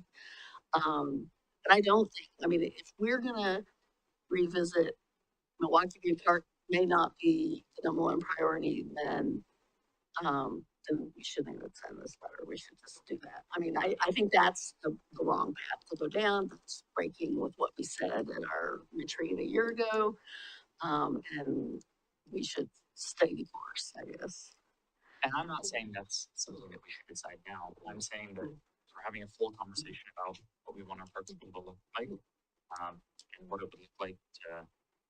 I'm making up stuff here, but if we were to pass a $20 million bond to try and finance this, it's appropriate for the bond funds to only go to this project. Other things that we want to do, a larger bond, a smaller bond, how are you signaling out this project? I think I see he's flying. All I'm saying is, if we're saying that we're pivoting and no longer pursuing a conversation with the county. I think it needs to be a large conversation that we have about, okay, what do we want to achieve in our parks going forward. I think there's clear consensus that we want to deliver Milwaukie Park and build that. And I just don't know what it looks like to build it around. I truly believe that we could have gotten into alignment with the county. I'm really sad that we're not seeing this. And I just think we have to think about what our strategy is going forward about that. I've got more points, but I seem to be solo for solid. Well, I mean, I cut you off, so go ahead if you want to go on with your points, and then I'll pull on the others. I'll say one last thing, and then we can go back later into the gives and takes. I think I would want to understand the grant funding deadlines. The January 6th just seems unrealistic. Like, they're going to be off for Christmas break. It sets them up to say no to us. I don't want to pigeonhole them into a deadline that they can't actually make.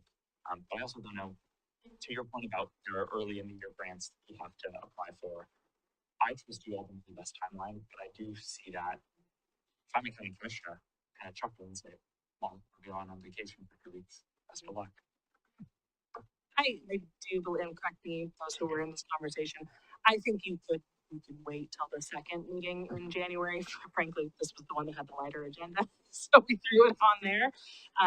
Yeah, the grant deadlines, the mayor is right, are come fast on the wheels. To be frank, I think, and we talked about this in our negotiation team meeting, I think we're probably not, even with the Christmas miracle, gonna be in an awesome place for that. But every 2 weeks you do lose in what you were bringing up, Council President, time for strategizing and a fundraising campaign and all of that, which again, like Adam's ready and raring to go. And I think your idea of, maybe we do set the deadline for the county response, and then pretty quickly after that, have a planning, if it doesn't go the way we want it to, have a planning session for Plan B. I think our staff could absolutely be prepared for that.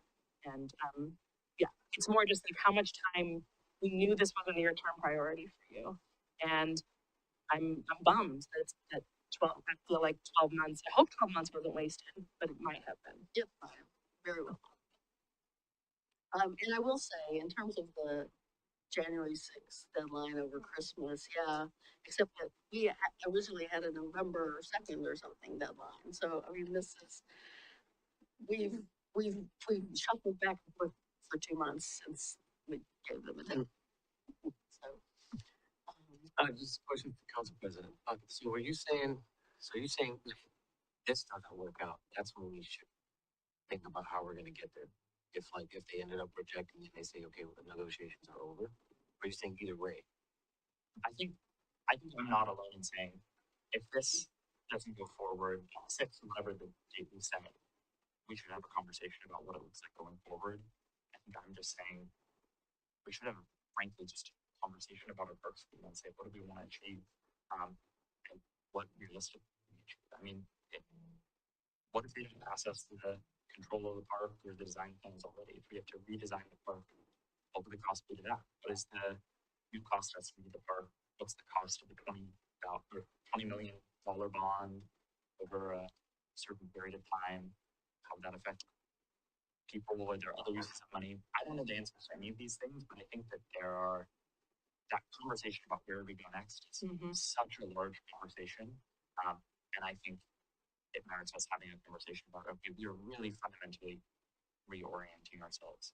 Scott can correct me if I'm wrong too, but February will be your month for your Parks and Green Space goal quarterly update. So, I know everybody's really optimistic.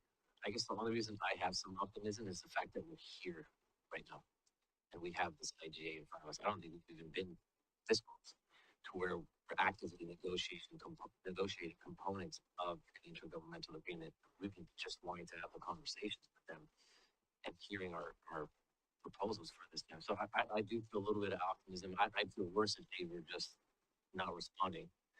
But they're whether it's blowing smoke or not, and I know that they've probably done a lot of that. They are coming back with stuff. So I do think I'm all for sending something back, just repackaging it and see what we can live with, what we can live without, and then let's just give it a shot.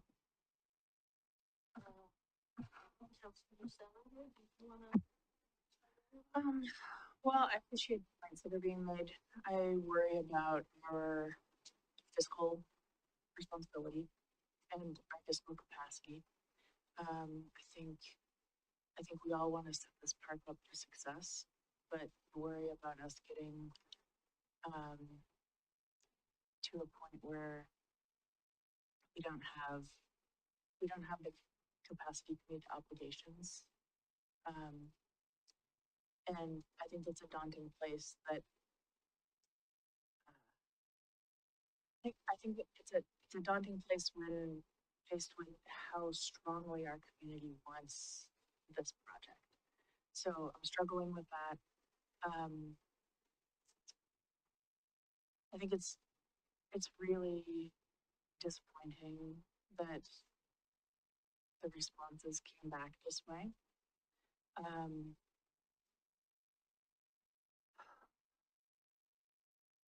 I agree with the point about maybe pushing it later into January to give them some chance, chance to digest things, and not be crunched for the holidays.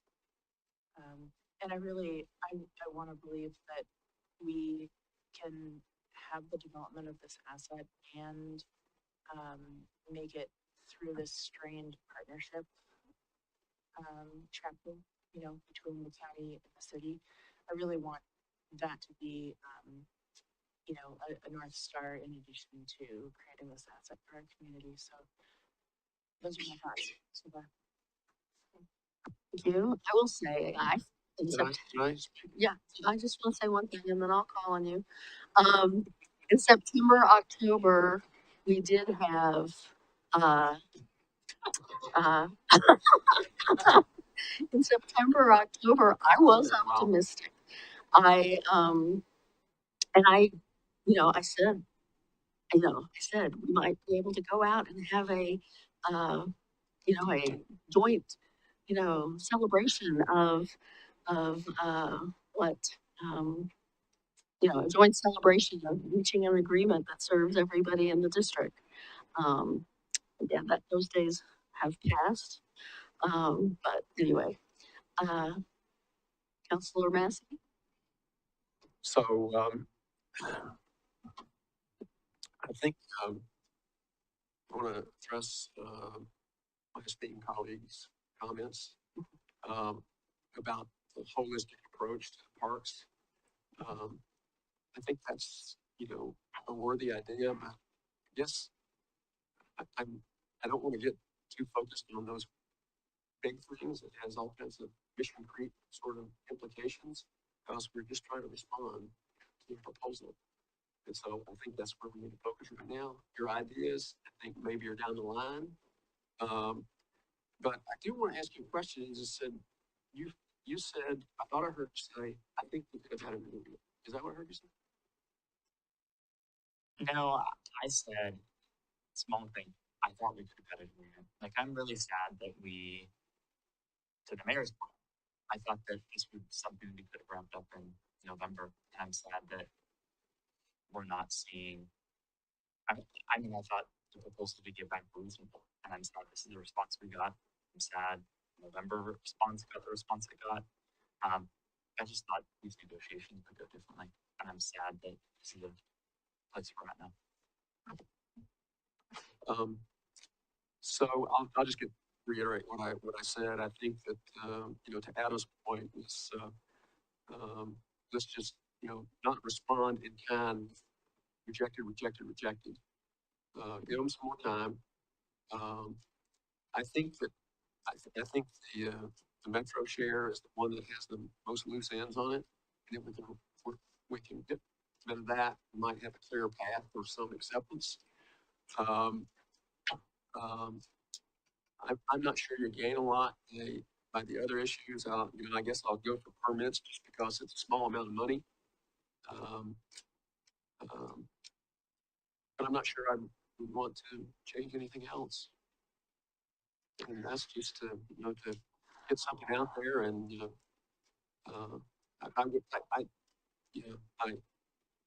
I really don't want to say this is the last and final. I just, I don't know.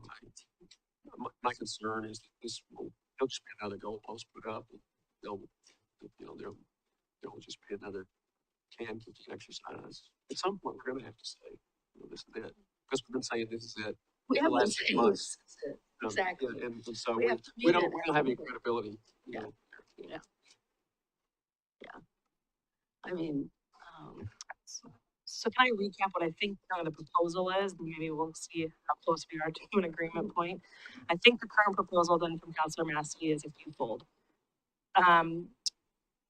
Prepare a counter proposal that is largely the same terms we've asked for on November 14th, minus any request of local share and minus the waiver of permit fees.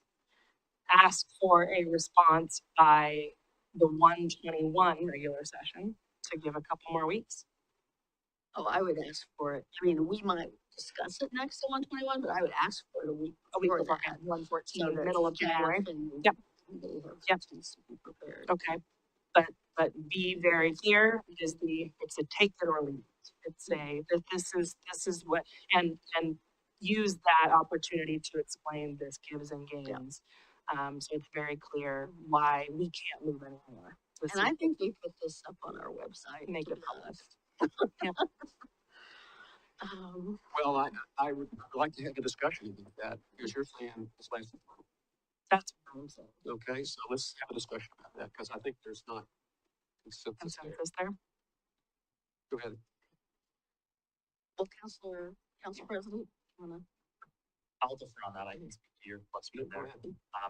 I would say, I think that there's some things here that could be misunderstood further. Like frankly, I think our ask on depreciation is not, like, we're trying to figure out what the best standard actually is. And to me, we're not at the last and final stage because if this hill they're gonna die on here, but I think we can go back and say genuinely, this is what we're hearing. I think let's talk about on the procedural terms piece, after the lawyers gotta get all over it, the lawyers and the auditors. I really mean on the financial pieces, those big financial pieces, STCs, local share, STPs. That's really it. STCs and local share. That's really it. You're saying to make that the financials the last? Yeah, I guess I would say, we really, when you look at the cost benefit analysis to the city, we cannot accept an offer that doesn't give us less than, the full zone 1 STCs balance at time of signing, which I understand they might have some that are already allocated, and then the accrued between signing and, construction. Yeah. The other terms you kind of can leave with staff to massage, but I think if you're willing to let go of the metro local share and the fee waivers for city events and city-owned parks. I'd be curious what Councilor Massey says, but to me, I think saying this is our final financial terms, continue to massage the Rest of the language. rest of the language or some of those back and forth. But I'm curious about. Well, I just, again, I think if you say it's last and final, the possible response for NC Purdy's is okay. We'll keep all this money. I think it's hard for them to do that.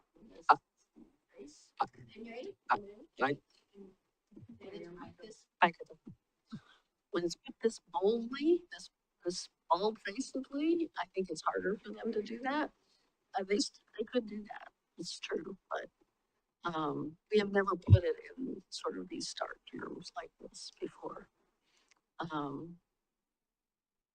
Well, I think that for whatever reasons, the metro share is an issue with the county negotiating team. Quite frankly, I think the permits is an issue with the district staff. So we give each one of them some. And then, do we say final? I mean, I think we need to get going on planning and raising money. We're not. I would say your staff. We've been doing the dance for way too long. Your city manager's recommendation is, I think, we feel like we've said it before. I don't feel like we've actually said it before. I think if we say financially, there is no more room we can really entertain here. Otherwise, I think you're signing up for at least 6 more months of this. Because everything just every one of these moments takes them another 2 months of resolution. And so, I mean, and I welcome, Joseph's been at the table the whole time. I welcome him if he has different thoughts. But my opinion is, just frankly, I think everyone's getting very tired. So just some clarity on the, And I understand that, but if it's, let's say it is 6 months, is it 6 months worth 3 million? Are we gonna raise that much in 6 months? See, because we still have the same issue of raising all the money. So what's the price of 6 months? What's the price of a year? Because the chances Right. are, we're not gonna raise 3 million in 6 months. There's no way. I think if you have concerted efforts on grant writing and fundraising, you'd be surprised. And I think if you don't have, if we kind of keep letting the goalpost move, I can't get staff started on that fundraising. Or I guess I could. I mean, that's the other option You're is still we gonna have could, to fundraise anyways. So we could why do would- kind of why a would it- two-part. It's just funny to be fundraising for a project that we don't yet actually have control over because we haven't agreed to take control over it. It's not our project yet. Joseph came to the table, so I guess he might want to say something. Yeah.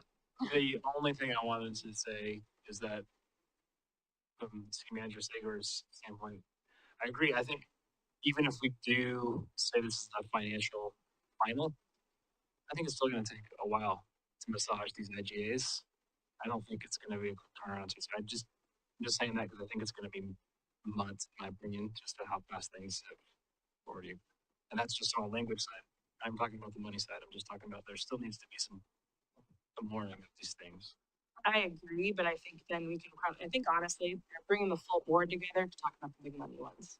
They don't need to bring the full board together. I don't think, like I need to bring all of you together to talk about all the minutia details that you will see in the final IGAs. Really, these big political pieces are these big financial elements. And so I think it just gives us a lot more clarity about what work I'm programming city staff to do if we can set kind of a deadline for this process, this phase of this process. It's my Council President?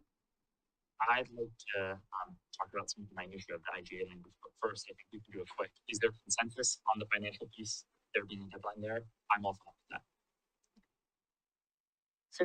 Is there consensus on giving in on the 900,000 local share and the fee reduction, the fee waivers for? I'd like to talk about that more.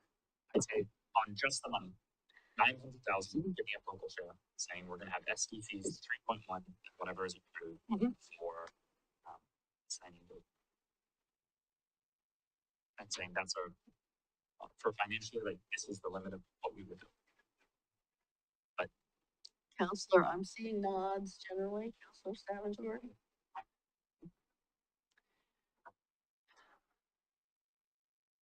So hypothetically, what happens if they come back and they say, okay, doesn't seem like you want or need the local share, but we're not willing to provide, we're not willing to budge on the SDCs. Like beyond the 3.1. I think that's entirely possible. I think so that's too. entirely possible. And so I feel like there's not enough opportunity for us to discuss with them jurisdiction to jurisdiction about what's so hard to explain. What's in between these lines? I think if we give, I mean, we're trying to come up with some suggestions that might get us closer to yes, but we're not entirely sure that they want to get closer to a yes. I think that is So- very obvious. Yes. So it makes me hesitant to then give up any of the financial, lines of this, like it's as far as we have come, because the likelihood is that they will say, okay, and no. And then where will we be? Like, if we say that we'll give up the metro local share, but we want some additional concessions, around accrual of SDCs. Then they might come back and say, okay, we accept your, elimination of the metro local share. But we deny the, accrual of, they reject the accrual of SDCs. And then we're here having this conversation in 3 months, and we haven't moved forward a step. I mean, I think using language like,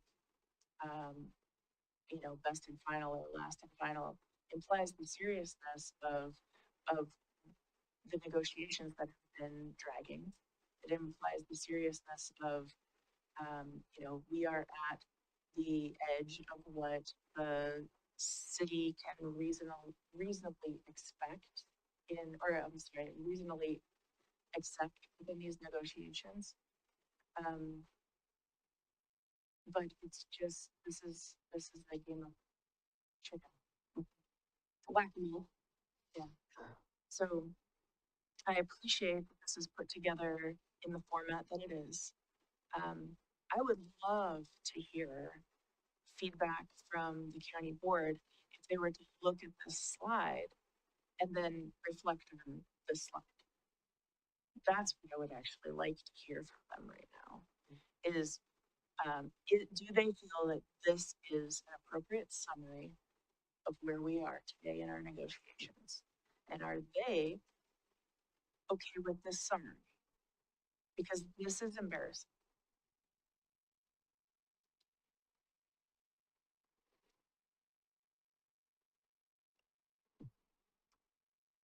Well said. I agree. Um, so I guess that's that's, I'm not sure where we are. I think, We've kind of come full circle I think, around. I totally hear what you're saying, Counselor Stavanger. And I think when we were talking about, I think, what does it even say, like a public, maybe it doesn't, but I think we were thinking it was a public, yeah, with board and public. So it's the terms, it's the seriousness of we cannot drag this out forever, and it's that message of the cost benefit analysis looks pretty clear. The business case for this for you looks pretty clear. And maybe the response isn't, do you agree to sign on the dotted line? Maybe the response is, we're not willing to negotiate the financial terms anymore. But you owe us kind of a response as to, if you're not going to accept these financial terms, you owe us a response as to why this cost benefit analysis doesn't get you there. But really, we can't keep this going, this volleyball past end of January. Yeah, exactly.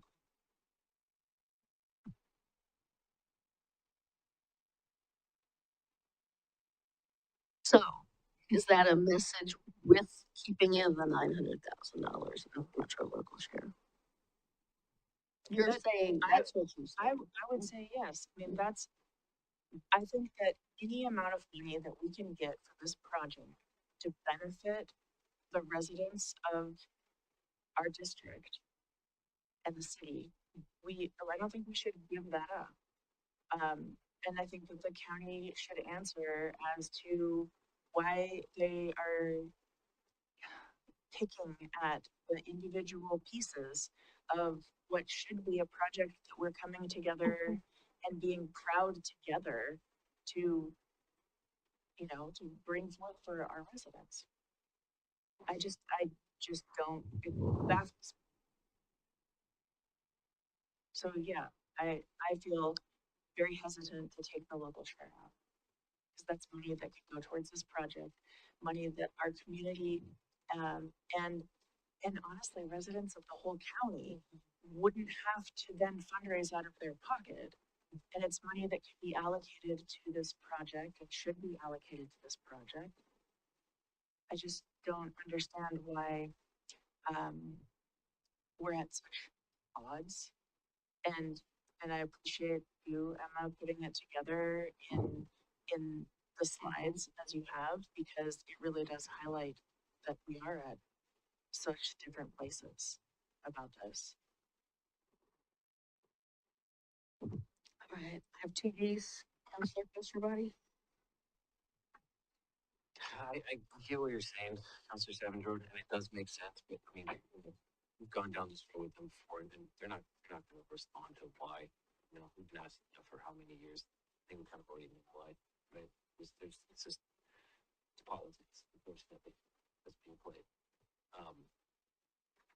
But I don't know if losing three million for 900,000. I don't know if that's a, because here's where we're gonna find out whether they're serious or not. If we do offer those financial terms and they still say no, well then clearly probably not serious, because if the money is the issue, well, we're taking care of that, right? It's 900,000. So I feel like it's gonna call their bluff too. We go back and say, okay, we'll take this out now. What's your excuse? Right? And they say, oh, well, we still want, control over this. Then it's like, okay, at this point, we got to move on separate ways. But I think it'll also call their bluff, because if that's a big issue for them, well, now we take that out. Where do they stand? But it's going to be a lot. I just feel like getting something out of the money as opposed to getting nothing. I mean, we know, like we mentioned before, we know who we're dealing with. And if we do it ourselves, I mean, we're going to be out everywhere.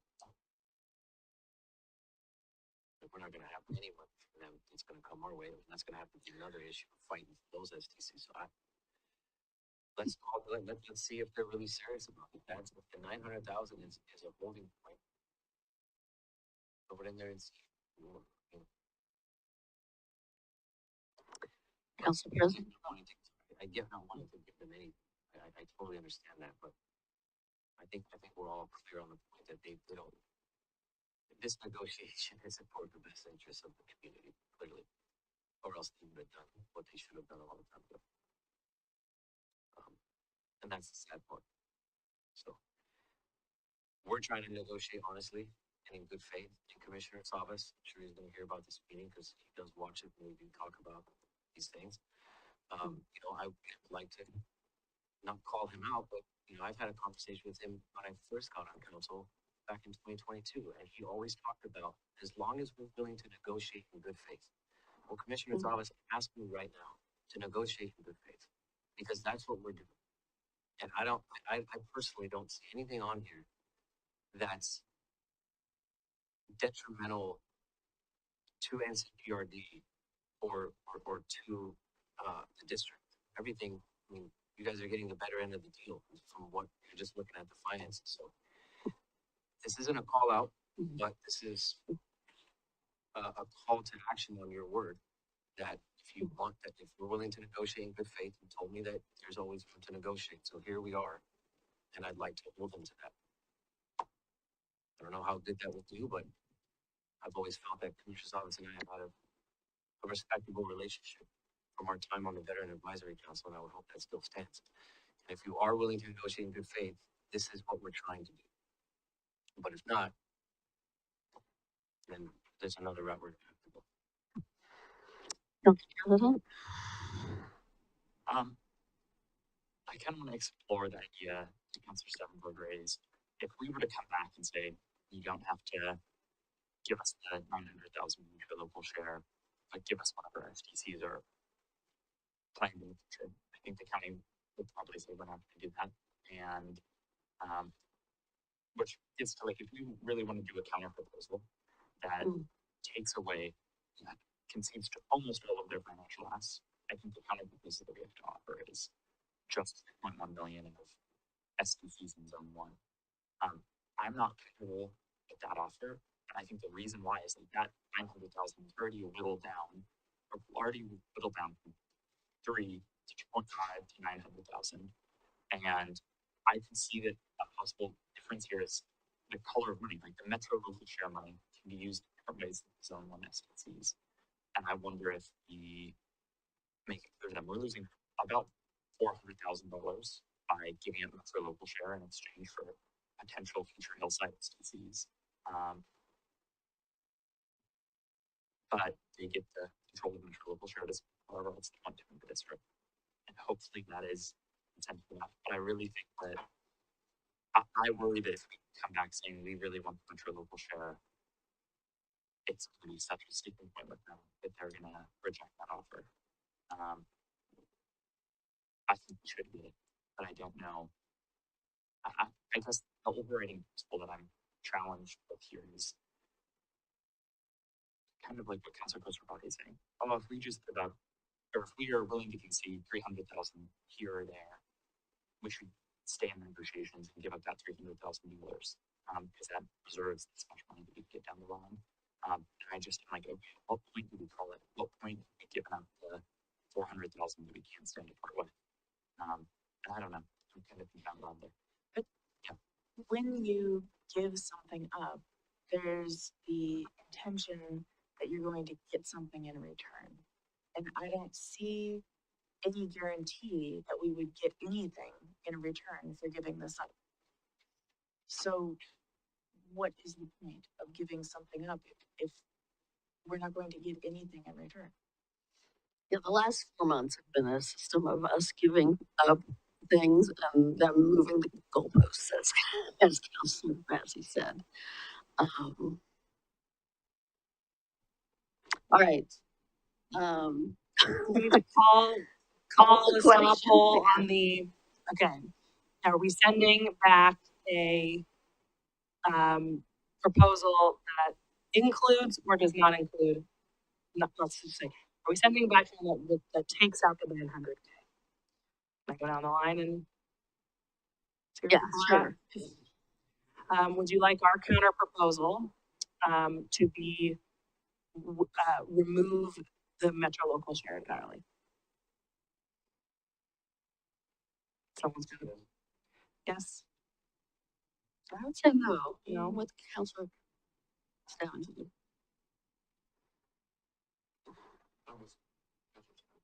Okay.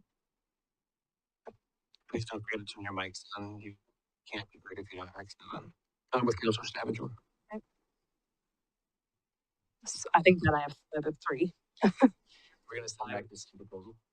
We'll get Maybe there. what we could do is, I do think, I don't know, I struggle sending back the same. I'm really compelled by what Councilor Sabatini is saying. Maybe we agree not to take the future SPPs through the crew, or I guess I'm still in the idea of sending back the same proposal, because I think our answer would be no. And I guess, help me understand why you think that's okay. Yeah. So I think that we are at a point where we actually need to negotiate the SDC conversation. We need to find out what they are willing to do and what they're not willing to do. And I don't think it should be tied to the metro local share. We don't actually know that they would make a decision that would be tied to the metro. Like, we don't know that giving up the local share would trigger, the, that we would get the accrual of SDCs, right? It's not a cause and effect kind of.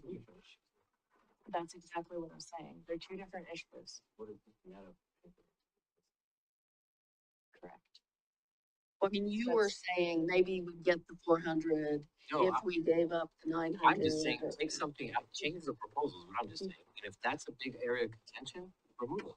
Well, it sounded like we had majority of Councilor Mass. I think that we can respond with the same, proposal, but the proposal is not exactly the same. In other words, it's like, you don't send us things that says rejected. We say, we are submitting this, this proposal,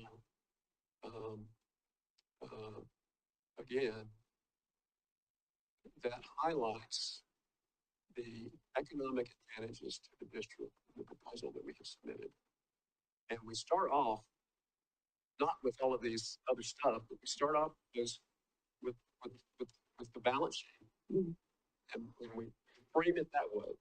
So we don't change anything in the 9 points or whatever it is, but we emphasize that it's we're submitting the proposal to highlight the economic advantages of the good deal that the district is going to get for your further consideration. Exactly. That I think is an excellent way to respond, Because what we're dealing with, it's like reading a text message. You know, you're not getting any additional context. You're not getting any emotion in it. You know, I really do. I mean, I understand the politics. I know that they're there. I know that that's a reality, and it's really unfortunate. It's more than unfortunate. It's just shitty. And yet there is a huge benefit to, well, like, we need to take the higher road. There's a huge benefit for residents of the county to build this out. And there's an economic argument that is logical that we have put forth. And so if we need to further illustrate that for them, then I think that's worth a try. And I know that there is a really big chance that we'll be back in this room 2 months from now, and you'll all be staring at me saying, way to go. No. But I really believe that, like, if we explain why this rationale makes sense to us as a jurisdiction within their jurisdiction, the county has an obligation to assist the development of economic and holistic resources, the amenities for all of our residents. They should be doing this. It's a message to your constituents as well as a message to the board. Exactly. I do like the public aspect of it. Well, I want to say something first, which is, this is the prerogative of the chair. I like I like the way you framed it, and that we don't change, although I would say maybe we say we're not changing on the money. We defer to staff on the non-money. We defer to staff negotiations on the non-money. Yeah. Okay. Yeah. Councilor Brady? I would just ask that if we're gonna go that route, please do not say that this is the last shot, please. Why? Because if we can come back and still get this, giving back that 900, you're gonna say no, Mayor? I don't know. We're just clarifying. We're not sending a new, we're not countering the counter. We're just clarifying, like, hey, you guys, look at what you guys are saying no to. I don't, if we say that's the last bit and then we come back in 2 months and it's like, if that 900,000 ends up being the difference, are we willing to try it? So what if we said, as the city approaches a last and final proposal, we are at the edge of what we can reasonably accept in this negotiation. And we submit further context on where we have landed for your consideration. And your response to this additional context will help us form that last and final proposal. Yeah, that's This is the, like, I agree that phrase connotes a seriousness, and we are at a very serious point with this. Yeah, it's really a Fisher cut bait, kind of. It is. Moment. I guess the way I'm looking at it is just like, from their end, I'm like, okay, like if I'm on their end, and I think like that, it's like, okay, like, what are you threatening us? Well, here, so I don't think they're threatening anything, but I do think they really want that cooperative IGA updated. They really do. So I think that is the leverage. I don't think, it's not that they hold all the leverage and we hold none. I really do think that what they get, and then that cost, that gains and gives slide shows it, is a better deal than what they've been operating under since 1990. So, I also though hear the sensitivity on this, on the last and final. I think what you could also say is, and this again should go in the public message, we have been at the negotiation table since January. We have a timeline that shows how much effort has gone into this, how many meetings have gone into this. So you could say, you know, negotiations are never over, but you could say, we need clarity on, our constituents need clarity on this, the city needs clarity on this by the end of January. I mean, that is a fact. I struggle to know how I'm gonna program my natural resources staff without clarity on this. So I think maybe it's not calling this a last and final, but it's putting the pressure on that, like, we've given a ton, let's show you in black and white or red and green what we've given.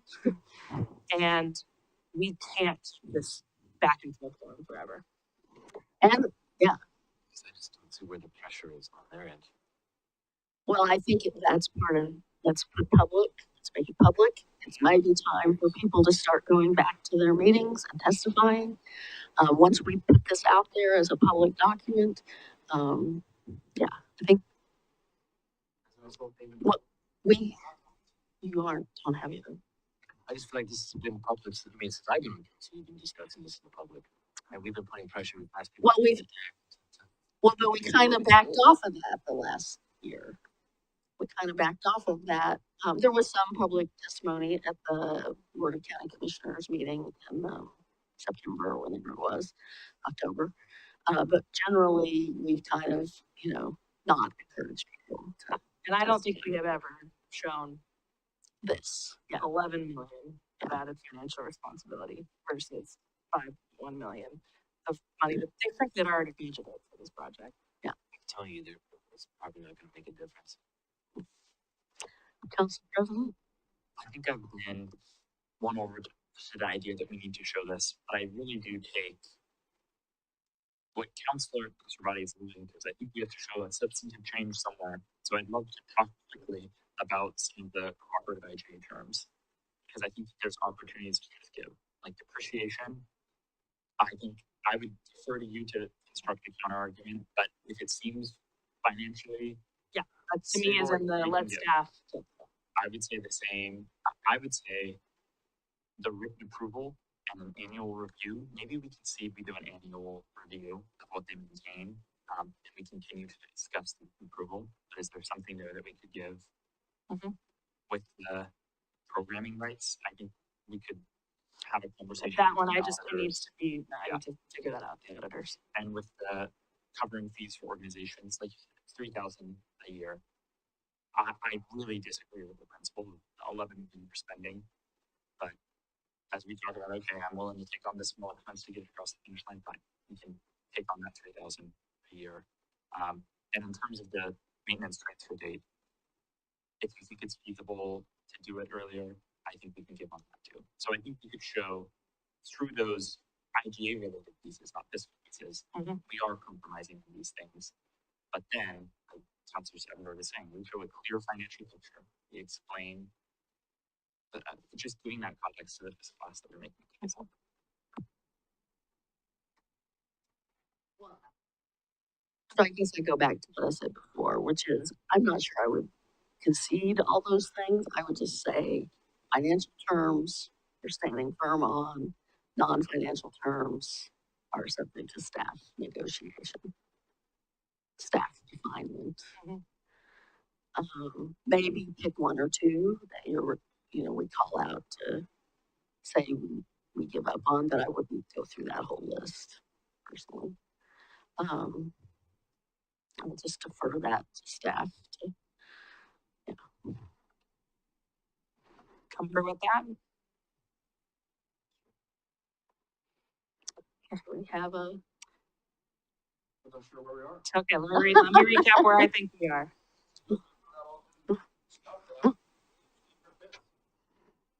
I think the mayor's broad staff to negotiate the IGA terms is fine.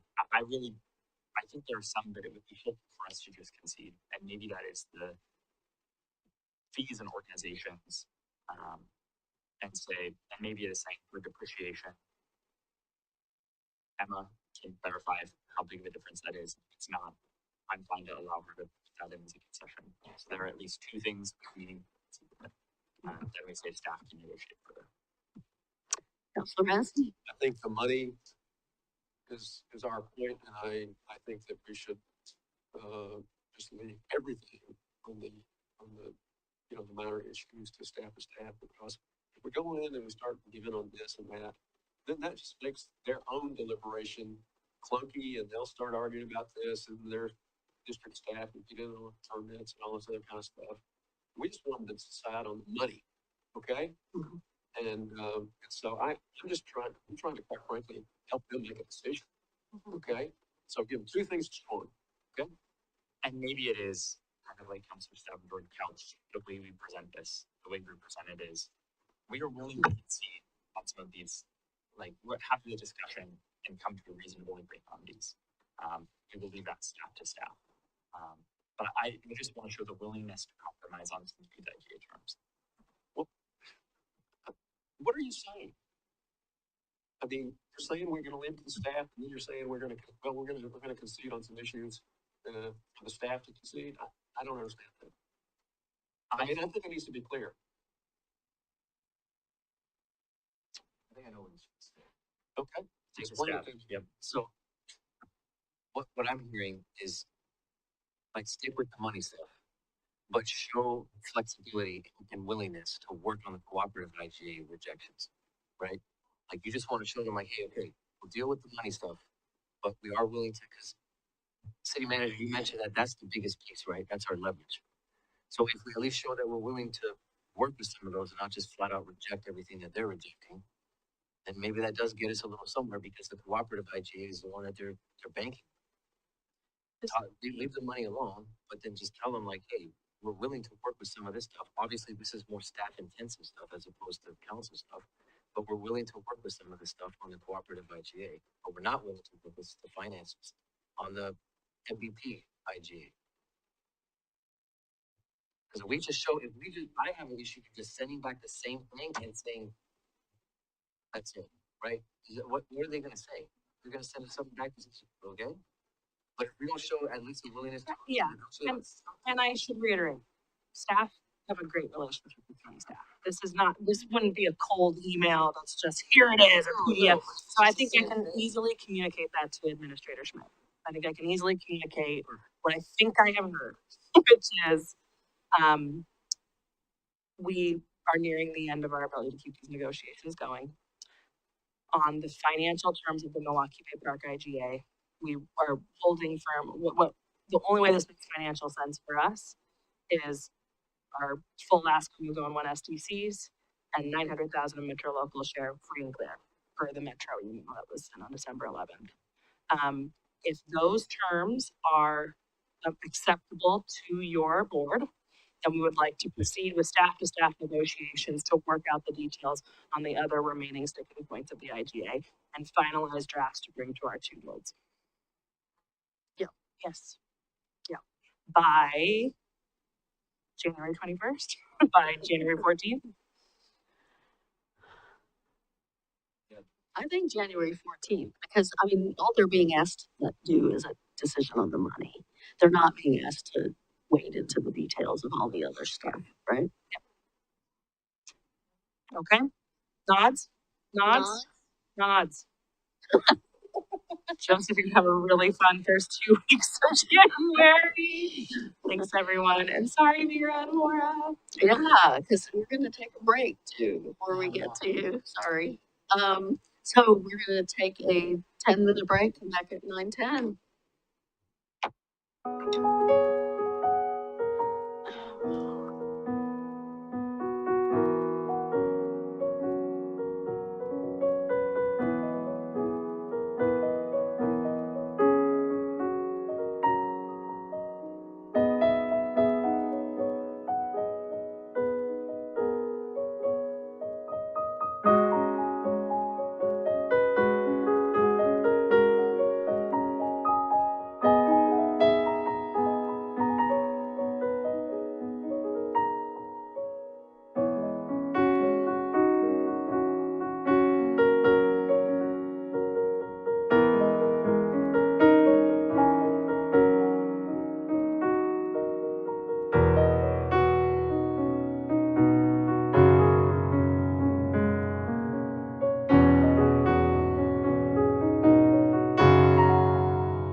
All right, we are back on the air with our public hearing tonight. Getting a late start on it. Sorry, guys.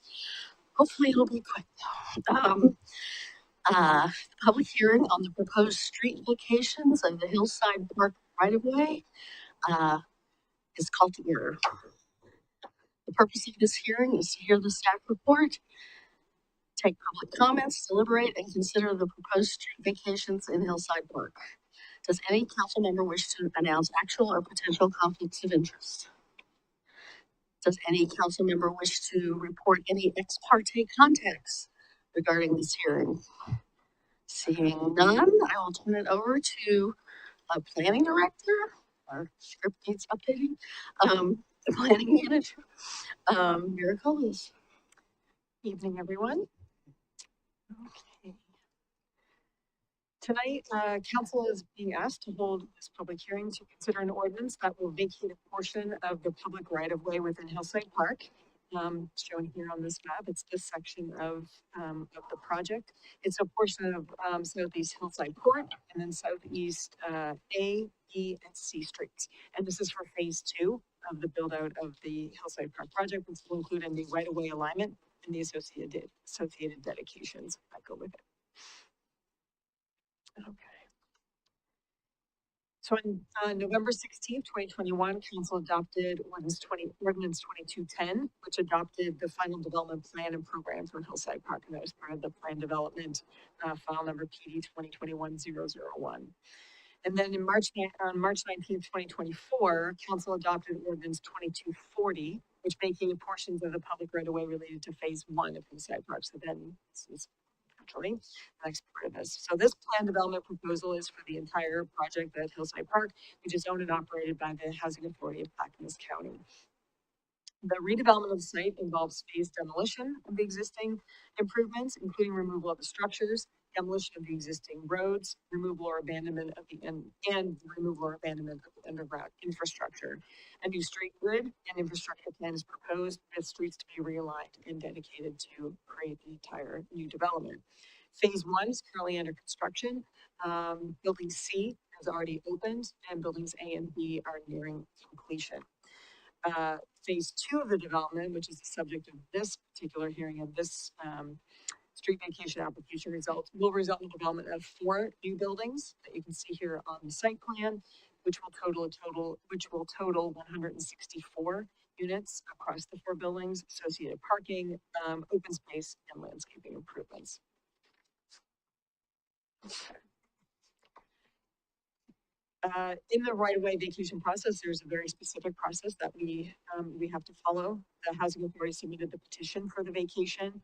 We prepared a legal notice to be published in the Oregonian, which was published on November 26th and December 3rd. The affidavit of publication was included in your packet. The petitioner needs to post signs on the site, which they did. And then the council needs to hold a public hearing, which we'll do tonight. So again, this is the right-of-way vacation area as identified on the right-of-way vacation plan set, which was included in the packet and in the petition application that they submitted. Okay. The standard of review for a right-of-way vacation is outlined in the Oregon Revised Statutes. The Housing Authority is the petitioner and is the sole property owner of the area affected, so consent has been obtained for the vacation. Notice as required has been duly given. So again, the petitioner initiated vacation process involves publication of a notice in the city's official newspaper once a week for 2 consecutive weeks, which did happen in the Oregonian. Notice signs were posted on the property on November 20th. Giving the public an opportunity to object to the proposed vacation in writing if they wanted to. To date, staff received 1 comment about the proposed vacation, but no written objections were received. And then finally, the public interest will not be prejudiced by the proposed street vacation. As described above, the vacation was anticipated, allows for an approved and much needed residential development to move forward with an additional over 500 units of affordable housing to be developed. So the vacated right-of-way will be replaced by new public right-of-way alignment. So we're not losing public right-of-way, it's merely being realigned to allow for the construction of the project. Staff's recommendation is that council grant the petition and adopt the ordinance as included in your packet that would vacate the right-of-way as proposed. If the council finds that the required consent has been obtained, notice has been duly given, and the public interest will not be prejudiced by the vacation. Happy to answer any questions. Any questions for Vera? Not seeing any. I will just, note the, one comment was out of concern for the geese, which was just a classic Milwaukee comment right there. I do have a Um, response to that comment if, from the petitioners, if you would like to know. Oh, okay. I forwarded the question to, Related Northwest and to the Housing Authority. And they responded that the Hillside Park site-wide Part 58 environmental review was conducted as part of the Housing Authority Section 18 disposition approval by the U.S. Department of Housing and Urban Development. The review examines any impact to endangered species. It follows consultation with the U.S. Fish and Wildlife Service, the Marine Fisheries Service, and NOAA. Our review of the fish and wildlife critical habitats for endangered species did not list Canada geese as endangered and did not identify the site as crucial habitat for Canada geese. The environmental review requirements were followed and they were granted authorization to use federal funds on October 29th, 2020. Can we And I hear would from- also note, Can we hear from the geese? pardon? Can we hear from the geese? Come on. Vera is You Canadian, go so I outside. think she speaks on behalf. Speak for the geese. I also would note there's a good green parcel behind the Hillside Manor, and there's a lot of green space and a new retention pond nearby, and Balfour Park, so we have places for the geese. Does anyone wish to comment on the proposed right-of-way vacations? No one in the room? Oh, well, I should not, okay. Anyone online, Mr. Stopper? We continue to maintain a Zoom audience. No one's hand is raised. Okay. So I will not read the script regarding public testimony in light of there being no one wishing to testify. And staff doesn't have any testimony to respond to, so last chance for questions from council. I'm not seeing any questions. If there are no more questions, I will entertain a motion to close the public comment part of the hearing. I move to close the public comment part of the Hillside Park right-of-way vacation hearing. Second. It's been moved and seconded to close the public comment part of the Hillside Park right-of-way vacation hearing. All those in favor say aye. Aye. Opposed say no. None heard. It passes unanimously. The public comment part of the hearing is closed. Is there any council discussion? Okay, seeing none, I would entertain a motion. I move for the first and second readings by title only and adoption of the ordinance vacating the public street rights of way within the Hillside Park development designated as portions of Southeast Hillside Court, Southeast A Street, Southeast B Street, and Southeast C Street. Second. It has been moved and seconded for the first and second readings by title only and adoption of the ordinance vacating the public street rights of way within the Hillside Park development designated as portions of Southeast Hillside Court, Southeast A Street, Southeast B Street, and Southeast C Street. All those in favor say aye. Aye. Opposed say no. None heard. It passes unanimously. Ms. Sager, would you read the ordinance 2 times by title only, please? Certainly. An ordinance of the City Council of the City of Milwaukie, Oregon, vacating the public street rights of way within the Hillside Park development designated as portions of Southeast Hillside Court, Southeast A Street, Southeast B Street, and Southeast C Street. And again, an ordinance of the City Council of the City of Milwaukie, Oregon, vacating the public street rights of way within the Hillside Park development designated as portions of Southeast Hillside Court, Southeast A Street, Southeast B Street, and Southeast C Street. And Mr. Stoffer, would you please poll the council? Councilor Massey? Aye. Council President Anderson? Aye. Councilor Stavanger? Aye. Councilor Buddy? Aye. Mayor Beatty? Aye. Motion carried 5-0, ordinance 2259. All right. Thank you. Sorry, we should have moved you to the beginning of the agenda. Council reports. Anybody got council reports to give? this is not an official council report, but I do want to call out an announcement on behalf of the Friends of the Library is that they received an unexpected $20,000 gift just recently. So that's great news, and we've had a really good fundraising year for the council with the plant sale and the book sales.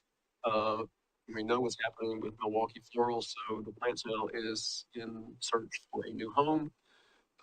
There's already been some potential sites identified, but if anyone's got a really great spot that they think we ought to have a plant sale, let me know and I'll pass that on to the folks who run the plant sale. I do want to call out one of the members of the Friends of the Library. He has been the treasurer of the Friends of the Library for 17 years. And so Joe Sanford is going to retire from the field. And I think many of you know Joe. He was the director of the library for 32 years between 1979 and 2011. I guess there was a little overlap between that job and the treasury. He's doing both for a while. And so he has a total of 40, I'm trying to find it here, 46 years, I guess it was. Yeah. And so that is a lot of contributions to the library, and we want to thank Joe publicly for everything he's done for the reading public of Milwaukie. Thank you. Anybody else? Okay, I just want to touch quickly on two things. Oh, go ahead. Oh, I just wanted to make a quick announcement that there is a Milwaukie passport being distributed. The staff here at the city have it, and it's making its way down Main Street. So there are discounts and freebies from a lot of businesses downtown. Ooh, look at this. Thanks, Vanna. Hold one up. Here's the passport. It's It handy even dandy. feels like I a know. passport. Yes. It does feel like it feels and looks like a passport. And it's funny because it has a downtown Milwaukie walking map. Oh yeah, I know, it's good. So I just want to say thank you to all of the businesses that participated and put some discounts in here. And it's been exciting to hear from folks as they are planning their walking trips down Main Street. And then I also want to thank Waverly Greens, and they are providing a drop point for those that have completed their entire passport, which means I think that you might have to get a tattoo, but I was told that, yes. dedication. It's just dedication. Anyway, so and big thanks to the Downtown Alliance of Milwaukie businesses for spearheading this, and everyone who's out there doing some good work around economic development for the city. So thanks. Thank you. I would actually piggyback on that to say I said in the announcement at the beginning that there's 3 nights of the Christmas ships, but it's a great week to get into downtown Milwaukie to have dinner, to shop, to have happy hour, whatever, and support our business community. And I did want to call out Councilor Stavenjord and her business, Hillside Records and Vintage, which is, as I understand it, hosting the after party to bring in the new year. We are. Yeah. We're also having a Festivus celebration. So if any of you have grievances out there, I'm pretty sure you do. Come on down and air them. Oh my. Will there be cameras? Will that be filmed? The revolution will be televised. Yes. Okay, I had 2 other a little more serious things I wanted to say, which was at the beginning when the city manager noted at the end of the announcements, wishing people happy Hanukkah. Of course, we all wish people happy Hanukkah, but it's particularly poignant this year with what happened in Australia. So, that should never happen. That should never happen. It was a violent weekend on a lot of scores. Um, and yeah, we need to do better, people. Um, the, the other thing I wanted to say was, and we can talk more in the new year, but we did a video broadcast, webcast with, and most of the council was there with, that was done from Beaverton with a community of 8 other cities about response to immigration raids. We haven't seen a ton of that in Milwaukee, but we need to be prepared. And I think, some of the people who participated in that have forwarded some questions to council and to staff, and Emma's responded to some of that today. But I do think we will probably need to have some further conversations in the new year about what we can do to help our community, just to connect people and to connect people who are trying to be prepared for response to that. I've been a little disappointed in what I've in that I don't hear there's a lot of organizing around the schools, and so I'm going to try and do a little more investigation of that in the coming weeks. But I do hope to talk about that in January. And with that, if there are no other council reports,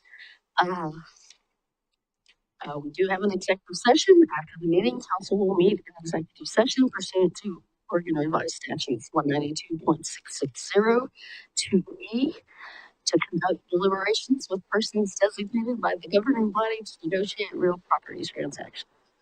Representatives of the news media and designated staff should be allowed to attend. I don't think I have to actually read. Oh, are we staying in this room? Oh, I guess we are. All other members of the audience are asked to leave the room. Sorry, Jennifer. Representatives of the news media are specifically directed not to report on or otherwise disclose any of the deliberations or anything said about these subjects during the executive session, except to state the general subject matter of the session as previously announced. No decision may be made in executive session. With that, I will entertain a motion to adjourn the regular session. Second. It's been moved and seconded to adjourn the regular session. All those in favor say aye. Aye. Those say no. The regular meeting is adjourned.